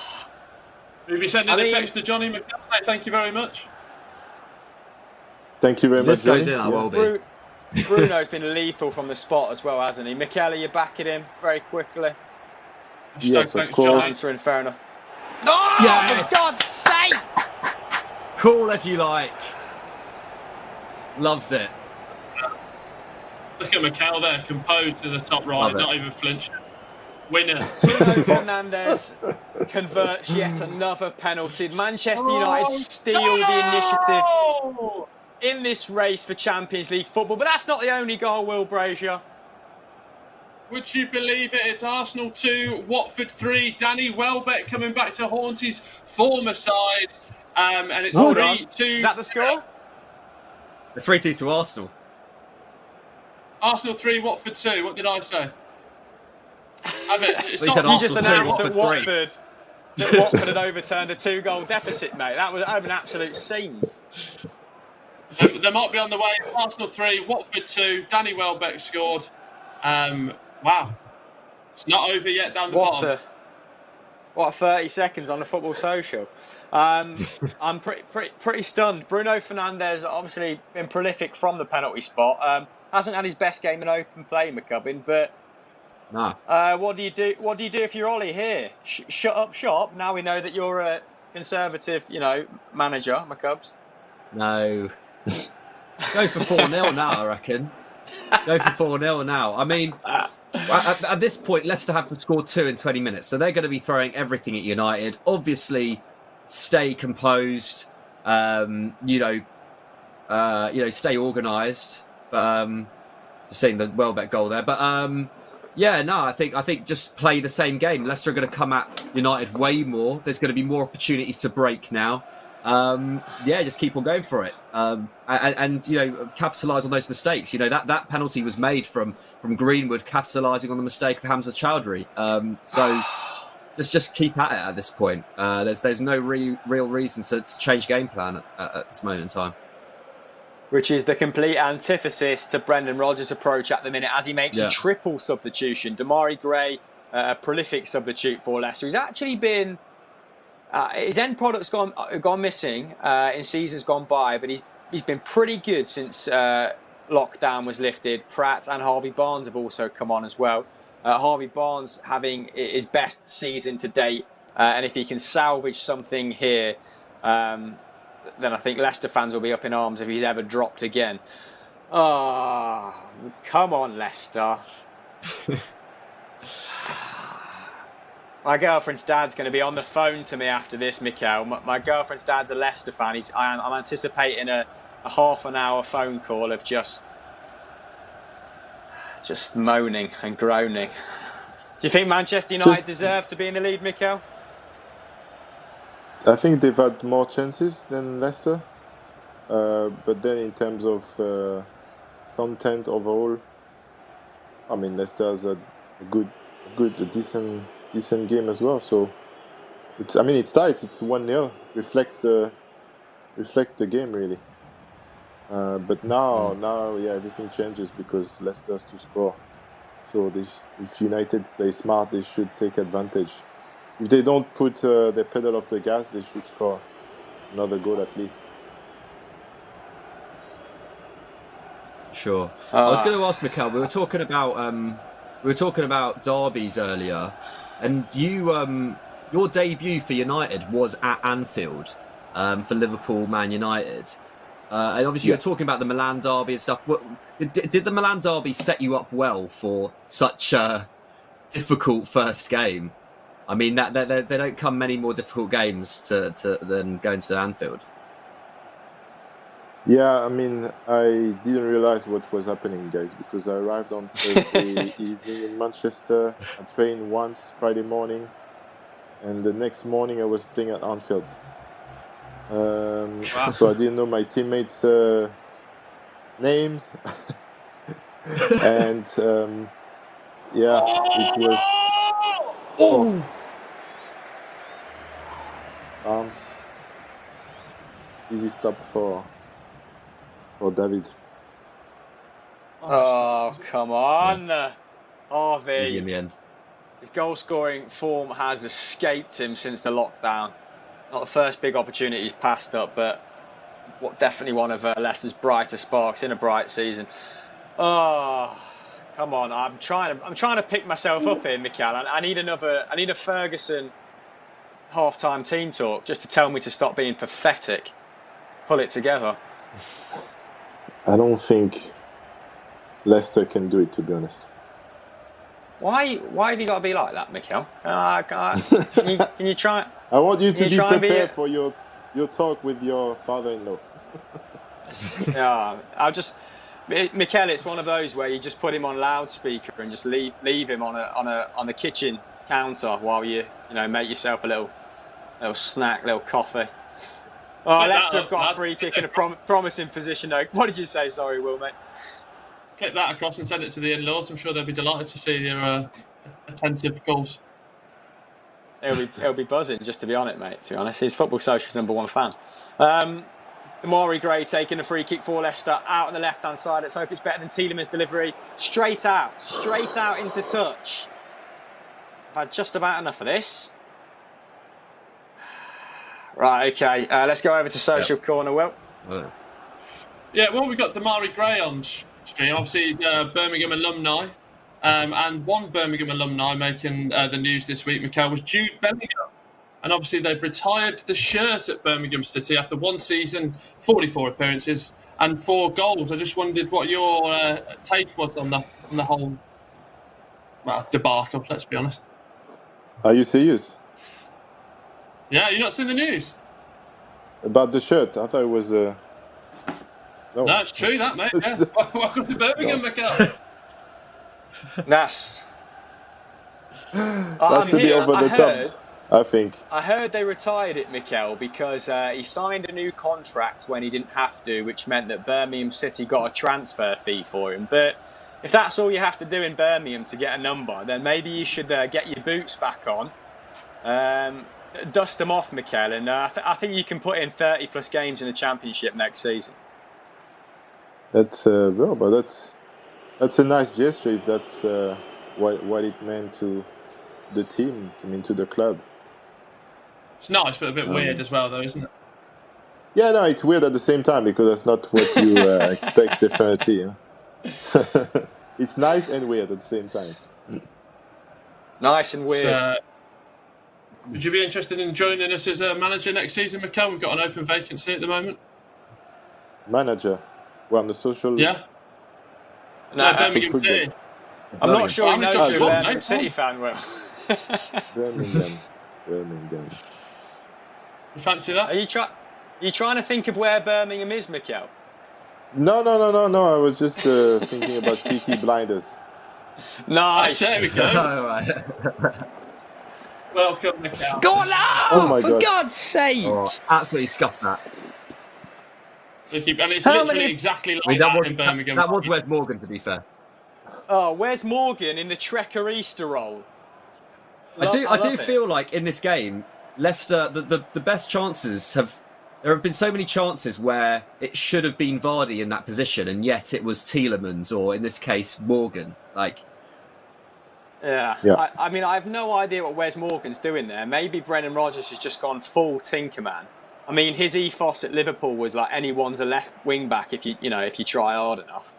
Maybe he's using Wes Morgan at AMC. Who knows? What I do know is we've got a price boost. Oh, it's gone over. There we go. have a price boost from Sky Bet. Leicester to win 2-1. Come on, positive vibes. That's what I need to hear from you, Mikael. Despite the fact you want United to win, I need you to be open-minded for me, mate. 28-1. Odds accurate at the time of recording and subject to change after the 18 plus to play along. We'll see if we can dig out odds on a Wes Morgan double as well. Because, utility forward. I don't know what Kelechi's smiling about. Actually feel... Head gone. I don't know what you think to Kelechi repeatedly coming off, McCubbin, or if you've noticed that theme over the course of the season. But I actually thought he was pretty useful first half in his build-up. Not so much his finishing, but I'm not sure they've looked any better with him coming off.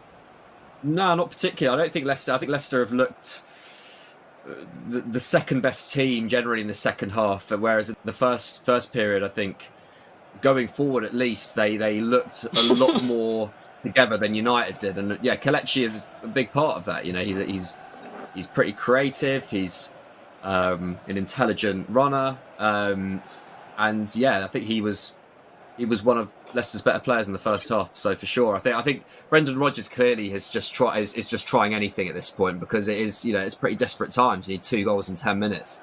So I can kind of see why he's changed it around so much. But yeah, Kelechi maybe wasn't the best candidate to be taken off, for sure. Yeah.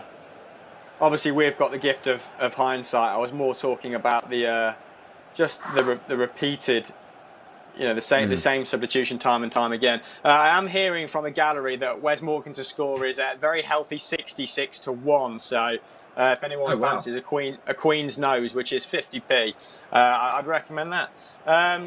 Will, let's go back over to Social Corner, and there's also been a few updates score-wise, right? Yeah, some of the meaningless games. Man City are now 3-0 up. I think Raheem Sterling scored there. Che Adams has scored 2 for Southampton. Hadn't really scored all season, but now he's got 2. At the bottom, Aston Villa are still saying up. It would be their first away clean sheet of the whole entire season. So what a time to get that. But yeah, they're staying safe at the moment. 3-2 to Arsenal, and Bournemouth still winning 2-1. And I think Bournemouth have just scored a third there. They're now 3-1 up, so it's all going off. Let me get my head and ask a question. Mikael, I wanted to get your take on the managerial situation at Watford. 3 permanent managers, 5 including caretakers. What do you make of all that? That's what you call gambling, isn't it?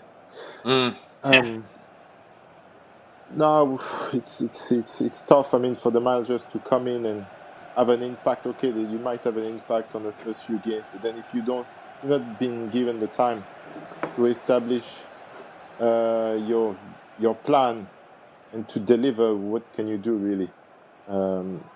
But this time, I mean, it won't work for Watford.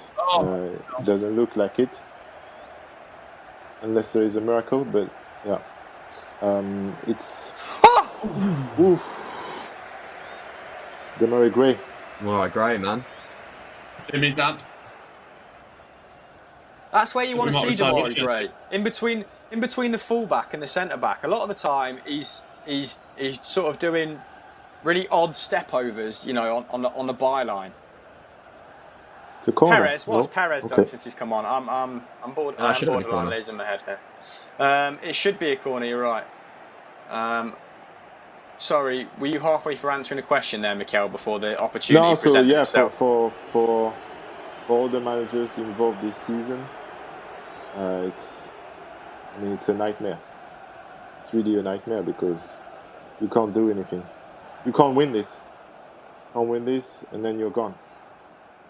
But at least you know when you sign for Watford, that's what they do. I thought. Sorry, Mikael. I totally agree with your view on Watford. We were just trying to decipher there whether Harry Maguire was going to be sent off or not, because he's on a yellow card, and that was a pretty circle that's given away a free kick. And Leicester once again have a set-piece situation. Oh, it was Matic. Matic was booked earlier. This was still Maguire in this situation, yeah. So Demi Gray over the ball. It would set up a grandstand finish, wouldn't it, if Leicester scored now? And if they can't take advantage of these opportunities, this plethora of opportunities I've had, I probably have to be inclined to agree with Mikael. Straight into the wall. Love it. Strong wall. Mikael, did you ever play with someone that absolutely hated going in the wall? No, people don't complain about it, but then you see the footage after, the one that turned left or right. Then you understand quickly. Yeah, I was just thinking of Paul Pogba in recent weeks. Like that? Yeah. No, I can't remember anybody. Who was the most fearless defender you played with, Mikael? Fearless defender? Nemanja Vidic. Was that just? Were you surprised, Will? No, Vidic, Mikael's and answer there, the other one would be Taribo West at Inter. Taribo West, Oh, yeah. Legend. Love that. Let's get in the business. Legend. Aston Villa just going this is there. it. That's what the gas was for. Right, Manchester United look like they're shutting up shop. Scott McTominay is coming on for the man, Excellent. Bruno Fernandes, who's made the difference from the spot. McSauce coming on to see out the last 8 minutes of this game. That's including stoppage time. Yeah, incredible. So Nemanja Vidic, most fearless defender. I mean, I think that's a pretty good answer, isn't it? I can't. Between him and Jaap Stam, I can't imagine there was an awful lot in terms of bravery separating them. Come on, Leicester. Right, let's go over to social corner then, Will. Let's dig me out of a hole here. Yeah, no, we had a chat about the player of the season during half-time. We'll have a little round table between all of us now. Who do we think is the manager of the season? Obviously, Jurgen Klopp, most people going for, but honourable mentions to Chris Wilder. What do we think? Starting with you, Mikael. Yeah, I think Chris Wilder, with the squad he's had and the lack of experience in the Premier League, for sure should be nominated because they've done extremely well. Nobody expected them to do so well. Goal! That's it! Wow! That's it! Jack Grealish in what could be his last ever appearance for Aston Villa. My mates are in the lounge watching it if you can hear them. Jack Grealish has just scored and he is keeping Villa in the Premier League. Wow! That's it, that's done. Jackie Grealish, we've got 6 minutes to go. Don't think they're checking it. It's all done, it's all dusted. Aston Villa should be staying up. Wow. Excitement. I was going to say, that's we saw how emotional Jack Grealish got the other week in his post-match interview, discussing whether it might be, one of his last contributions to this Villa side. He's obviously going to be a much sought-after player in the summer. McCubbin, you take him at United? I'm not overly keen on the idea of going for Grealish, just because, like I was saying earlier, I think if you're going to focus on one player, I think you've got to go for Sancho. The fact that Villa are staying up now means that Grealish is going to be more expensive to go for. He's probably going to be in the 60, 70 million mark. I don't necessarily think, at least in terms of what United need, that's money well spent on him. Do you think he still leaves, McCubbin? I think if the right offer comes in, he leaves. I think if the right offer comes in, he leaves. But whether that offer comes in or not is debatable. And for sure, staying up is a big Oh my God! Part of that. What's going on, Will? You wouldn't believe What is it. going on? You actually wouldn't believe it. I'm not writing it up. This isn't Football Manager. Aston Villa have got the ball. West Ham have got the ball from the kickoff. Yarmolenko sits it. It's looped up imagine about 3 of me and Mikael. I'm 6'5", so it's gone up pretty high, and it's looped over Pepe Reina, and it's gone in. It's West Ham 1. What do you mean? Aston Villa 1. Where was Pepe it's not Reina over standing yet. from kickoff? Absolutely crazy. 1-1 here. Oh wow. Okay. Well, we'll try and keep on top of it. I'm sure Will do his utmost. Play has stopped here at the King Power. Who is that on the floor? I can't quite make it out. It stopped for a head injury. Brendan Rodgers running out of time to qualify for the Champions League, having been 14 points ahead of Manchester United at the end of January. They were second at the turn of the year. Haven't really had the staying power that he would have desired, the Northern Irishman, but maybe forgivable with injuries to key personnel.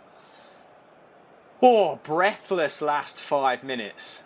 Manchester United, Leicester need a match winner here, don't they, Mikael? Who's the best match winner you played with? I'm thinking maybe Cristiano Ronaldo. At United? At United then, yeah.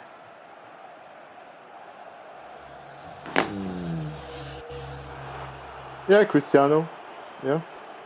Can you remember a particular time where he saved United's bacon and you just thought, okay, this guy's probably going to win 5 Ballon d'Ors and be regarded as the best player ever? No. Maybe. No, I think Ruud van Nistelrooy, to be honest, because Cristiano. Oh, he's changed. When I'm at United, he's playing a winger, and Ruud being number 9. He could be the match winner, the savior, and really influence the game in scoring the winning goal. Can confirm that Paul Pogba got a yellow. We can also confirm that Ruud van Nistelrooy is Mikael Silvestre's favourite match winner at Manchester United from the years of... Oh, I thought Jamie Vardy was away there. Lindelof's come across well.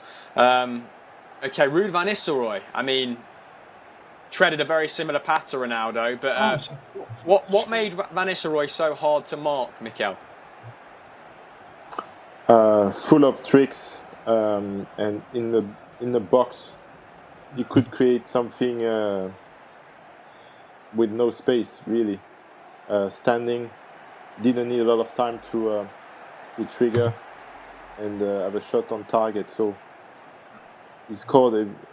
Obviously, he scored most of his goals inside the box, and in the box, that's where you are more traffic, more defenders, more bodies. So it shows you that he had something special in him in terms of technique. You know, like a lot of Dutch strikers, fine technique, and he was unbelievable in that aspect of his game.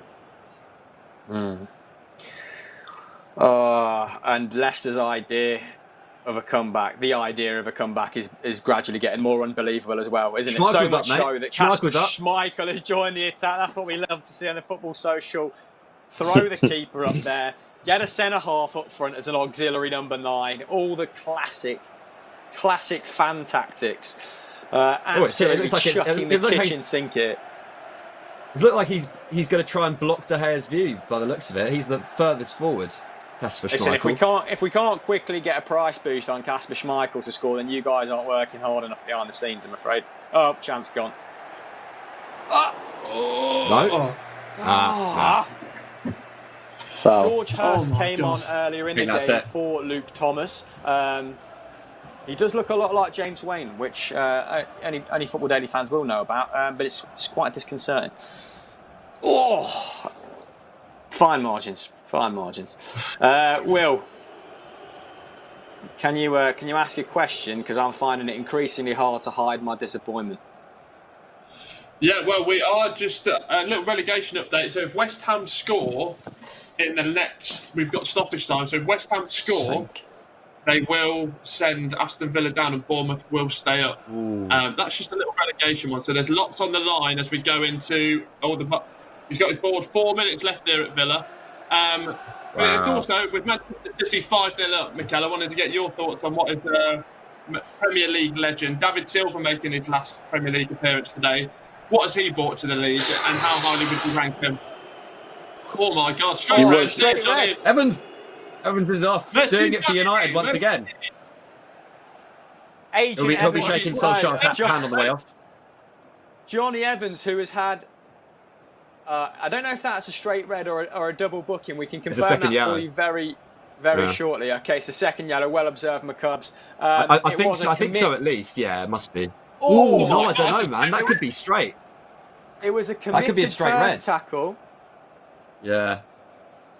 The first tackle was great. The second tackle was nasty, and it's a unfortunate finish to what has been an excellent season for Johnny Evans. But I mean, let's hope McTominay isn't hurt, because that looked like a man who was frustrated. Mikael, is that tackle born out of frustration, not getting the right result for your team?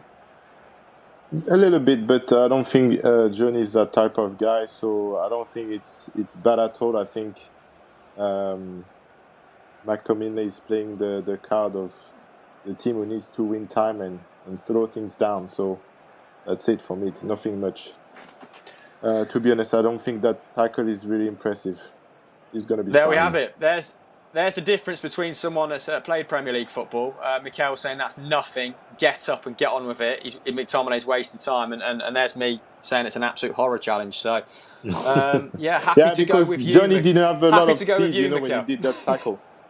No, he didn't have a lot of speed when he made that tackle. That's why. Yeah. No, it's a good point. He was already on the floor. James I was going to ask Mikael. Oh, go on, McCubbs. Go on.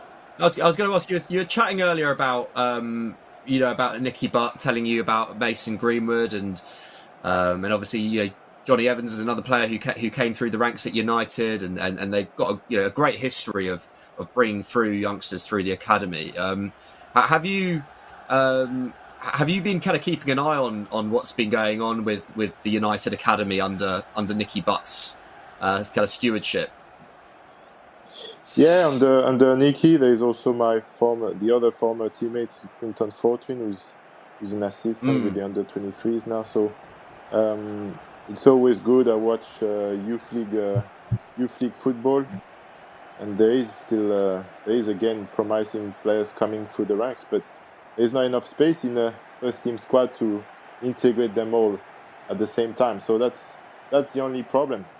When you have so much talent, they need to go somewhere else to play because there is not enough room. That's it. It's as simple as that.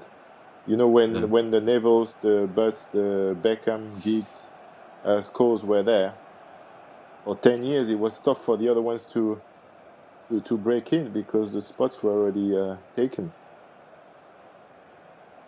For sure, but it's quite heartening to see. I was looking the other day, and I think in Europe's top 5 leagues, there's no club who have a higher percentage of youth players in their squad than Man United this season. I think it's something like 40%.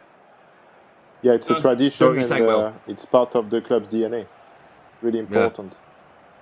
So Villa is safe. Yeah, that's it, Mikael. Aston Villa are safe. Unless, I think Watford is still playing unless they scored 2 in injury time. Barring a major miracle, Aston Villa will be playing Premier League football next season, and Norwich, Bournemouth and Watford are down to the Championship, which is also the best league in the world. Yeah, I'm disappointed Leicester haven't qualified for the Champions League, but I think probably the best 4 teams in the division have, and Manchester United have been in the ascendancy for quite some time and gradually improving, haven't they? They've improved it, incrementally, and it looks like... Oh, here we go. What has Kasper done? Is that Lingard? There we go. Please?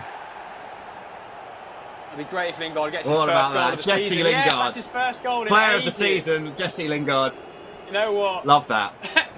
Loyalties aside there, Jesse Lingard has had a tough time of it of late, and he gets his goal through being utterly persistent. Kasper Schmeichel in the last few weeks has gone from the most reliable man in between the sticks to a bit of a liability. Well, I don't know what's going on. I don't know what he's trying to do there. What a way to bow out of Champions League football. Okay, I mean, Jesse Lingard. Jay Lings. What a guy. Ole Gunnar Solskjaer. What a substitution. Oh, he loves it. Okay, so we're a matter of seconds away from the whistle going. We're actually 8 minutes into injury time, having had 5 put up on the board. And Manchester United, the result looks a little bit more comprehensive than it maybe was now. But yeah. I think that was always going to be the case, wasn't it? Like Leicester were always going to have to throw everything in the last 10 minutes and leave themselves open like that. So I don't think Leicester fans can really feel too annoyed. It's like, you've got to throw everything at that point, don't you? Yeah. But yeah, Kasper Schmeichel, at fault. I mean, they can feel annoyed with Kasper Schmeichel kicking it at the opposition's bum against Bournemouth, but maybe not so much there. There's been some strange occurrences between the sticks for Leicester at the end of the season. But we have on screen now full-time scenes we can go over live to the King Power, where Manchester United have secured Champions League football. Like we said at the start of the show, it's only the 3rd time they've done so since Alex Ferguson left 7 seasons ago, and Jesse Lingard getting his first goal in the Premier League from open play, and goodness knows how long. Maybe someone can dig that out for me. But yeah, Leicester Europa League football it is. Mikael, do you think that's been fair over the course of the season? Have Manchester United deserved it? I mean, it's been a strange season, and the pandemic has helped the team really to settle and fresh legs. You know, Pogba was back, fit again. So the signing of Fernandes was a big plus, massive plus, big impact. And Rashford also was benefited from that break. You know, remember he had a very bad back at some point before the break. So it's been a fortunate end of the season for United, but still they had a lot of work to do. I think they've shown a lot more character and togetherness, but also physically. As you mentioned during the show, the starting 11 hasn't changed much, even though there was 5 substitutions available. So the players had to be fit to deliver and play in such a tough rhythm, and they did. So I think, the season has been strange for United, but for the entire Premier League, and they end up where the tables doesn't lie. So 3rd, I think. Chelsea is 4th. I don't know the guys, if you can confirm, but it's a very good achievement from Ole Gunnar and the squad. Yeah, we can actually clarify that now for you, Mikael, by having a look at the table. After these final scores, which is Arsenal 3, Watford 2, that was one of the more exciting games that Will was keeping track of. Chelsea pretty convincing in the end, although goalless in the second half. Manchester City thrashing Norwich, David Silva bowing out in style. And Liverpool overcoming that 1-0 deficit against Newcastle, which means they finish on 99 points, right? I mean, that'd be pretty annoying. I am quite OCD, though. Let's go to the table, where there we have it. Manchester United finishing 3rd on 66 points with a better goal difference than Chelsea. I don't think we can sum up the season any better than Mikael just did. It's been weird and nice, to paraphrase an answer used earlier. But Leicester do finish 5th, Tottenham 6th. On the balance of play, I think the right clubs have probably gone into the Europa League. But what do you guys think? Let us know in the comments below. Is the table just? And get any last questions in for Mikael. We'll rattle off a couple in just a second. But Let's go to the United fan then in McCubbin. Pleased, mate? Yeah. Loving it, yeah, buzzing. I think it was a weird game because it was, it wasn't the best performance for United, and yet that penalty kind of secured it. It didn't look like Leicester were going to really get those 2 goals in the final 20 minutes. But yeah, it's great to be back in the Champions League. I do think United deserved it based on that second half of the season. Perhaps got a little bit lucky in terms of the lockdown coming with allowing Rashford and Pogba to come back to full fitness. I think that was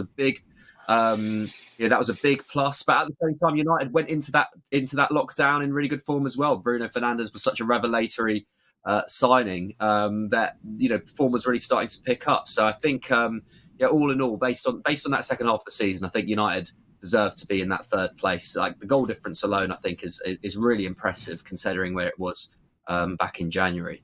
So yeah, I couldn't really ask for much more. Yeah, wonderful scenes there at the end with Jesse Lingard grabbing that goal. It's just made me think about that guy's bet on Twitter who bet Jesse Lingard not to score or assist in the Premier League for the 1920 campaign, and he has.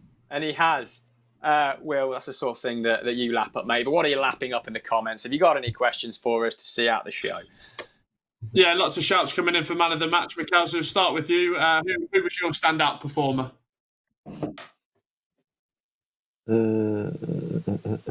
Difficult to pick one out today, to be honest. None of maybe Lindelof for me. Lindelof. We haven't heard about him, so it's a good sign for a defender. Yeah. Love that. Wouldn't have even considered him, but Manchester United pretty untroubled, weren't they? Apart from those kind of snapshots and that Wes Morgan miss, which is glaring maybe for a forward and not for a 35-year-old centre half. I think that's probably us for the show, gentlemen. So, do we have any more final thoughts? Will, any more observations on the other game to add to the equation? It was just a crazy afternoon, really, wasn't it? Arsenal going 3-0 up, then Watford pulling 2 back there, and then the Villa scoring with Jack Grealish. You'd think they'd done it. 90 seconds later, Yarmolenko gets a deflected one. But, I mean, Villa have got 10 points in their last 4, and they didn't get any points in the previous 13 games. So it's been a remarkable turnaround. I'll be very gracious on this stream because I've got 2 Villa fans in the lounge who are probably crying into each other's arms with delight. So I've got that to put up with. Thanks for having me on the football show, the football social. It's been a pleasure, Chris, hasn't it? Yeah, I mean, we did plan to cry into each other's arms, but of course, social distancing doesn't permit. So maybe we can just do that on WhatsApp afterwards. Thank you very much for joining us. Mikael, absolute pleasure. I've loved your just very matter-of-fact answers. It's been great value on this show. Thank you very much. Thank you. Yeah, I did. Thank you, guys. No, thank you. Perfect. McCubbin, thanks for joining us, mate. How are you? Pleasure as always. How are you feeling on matters? Oh, sorry. Yeah, I disconnected there just for a second. You good? Can't ask so much good. more. Yeah, I'm good actually. Yeah, I'm gonna have a nice evening now. Grab some dinner and yeah, look forward to the Champions League next season. All right. I mean, we do have the guys behind the scenes have said something about a best of, but it disconnected pretty abruptly. So okay, let's just leave it there.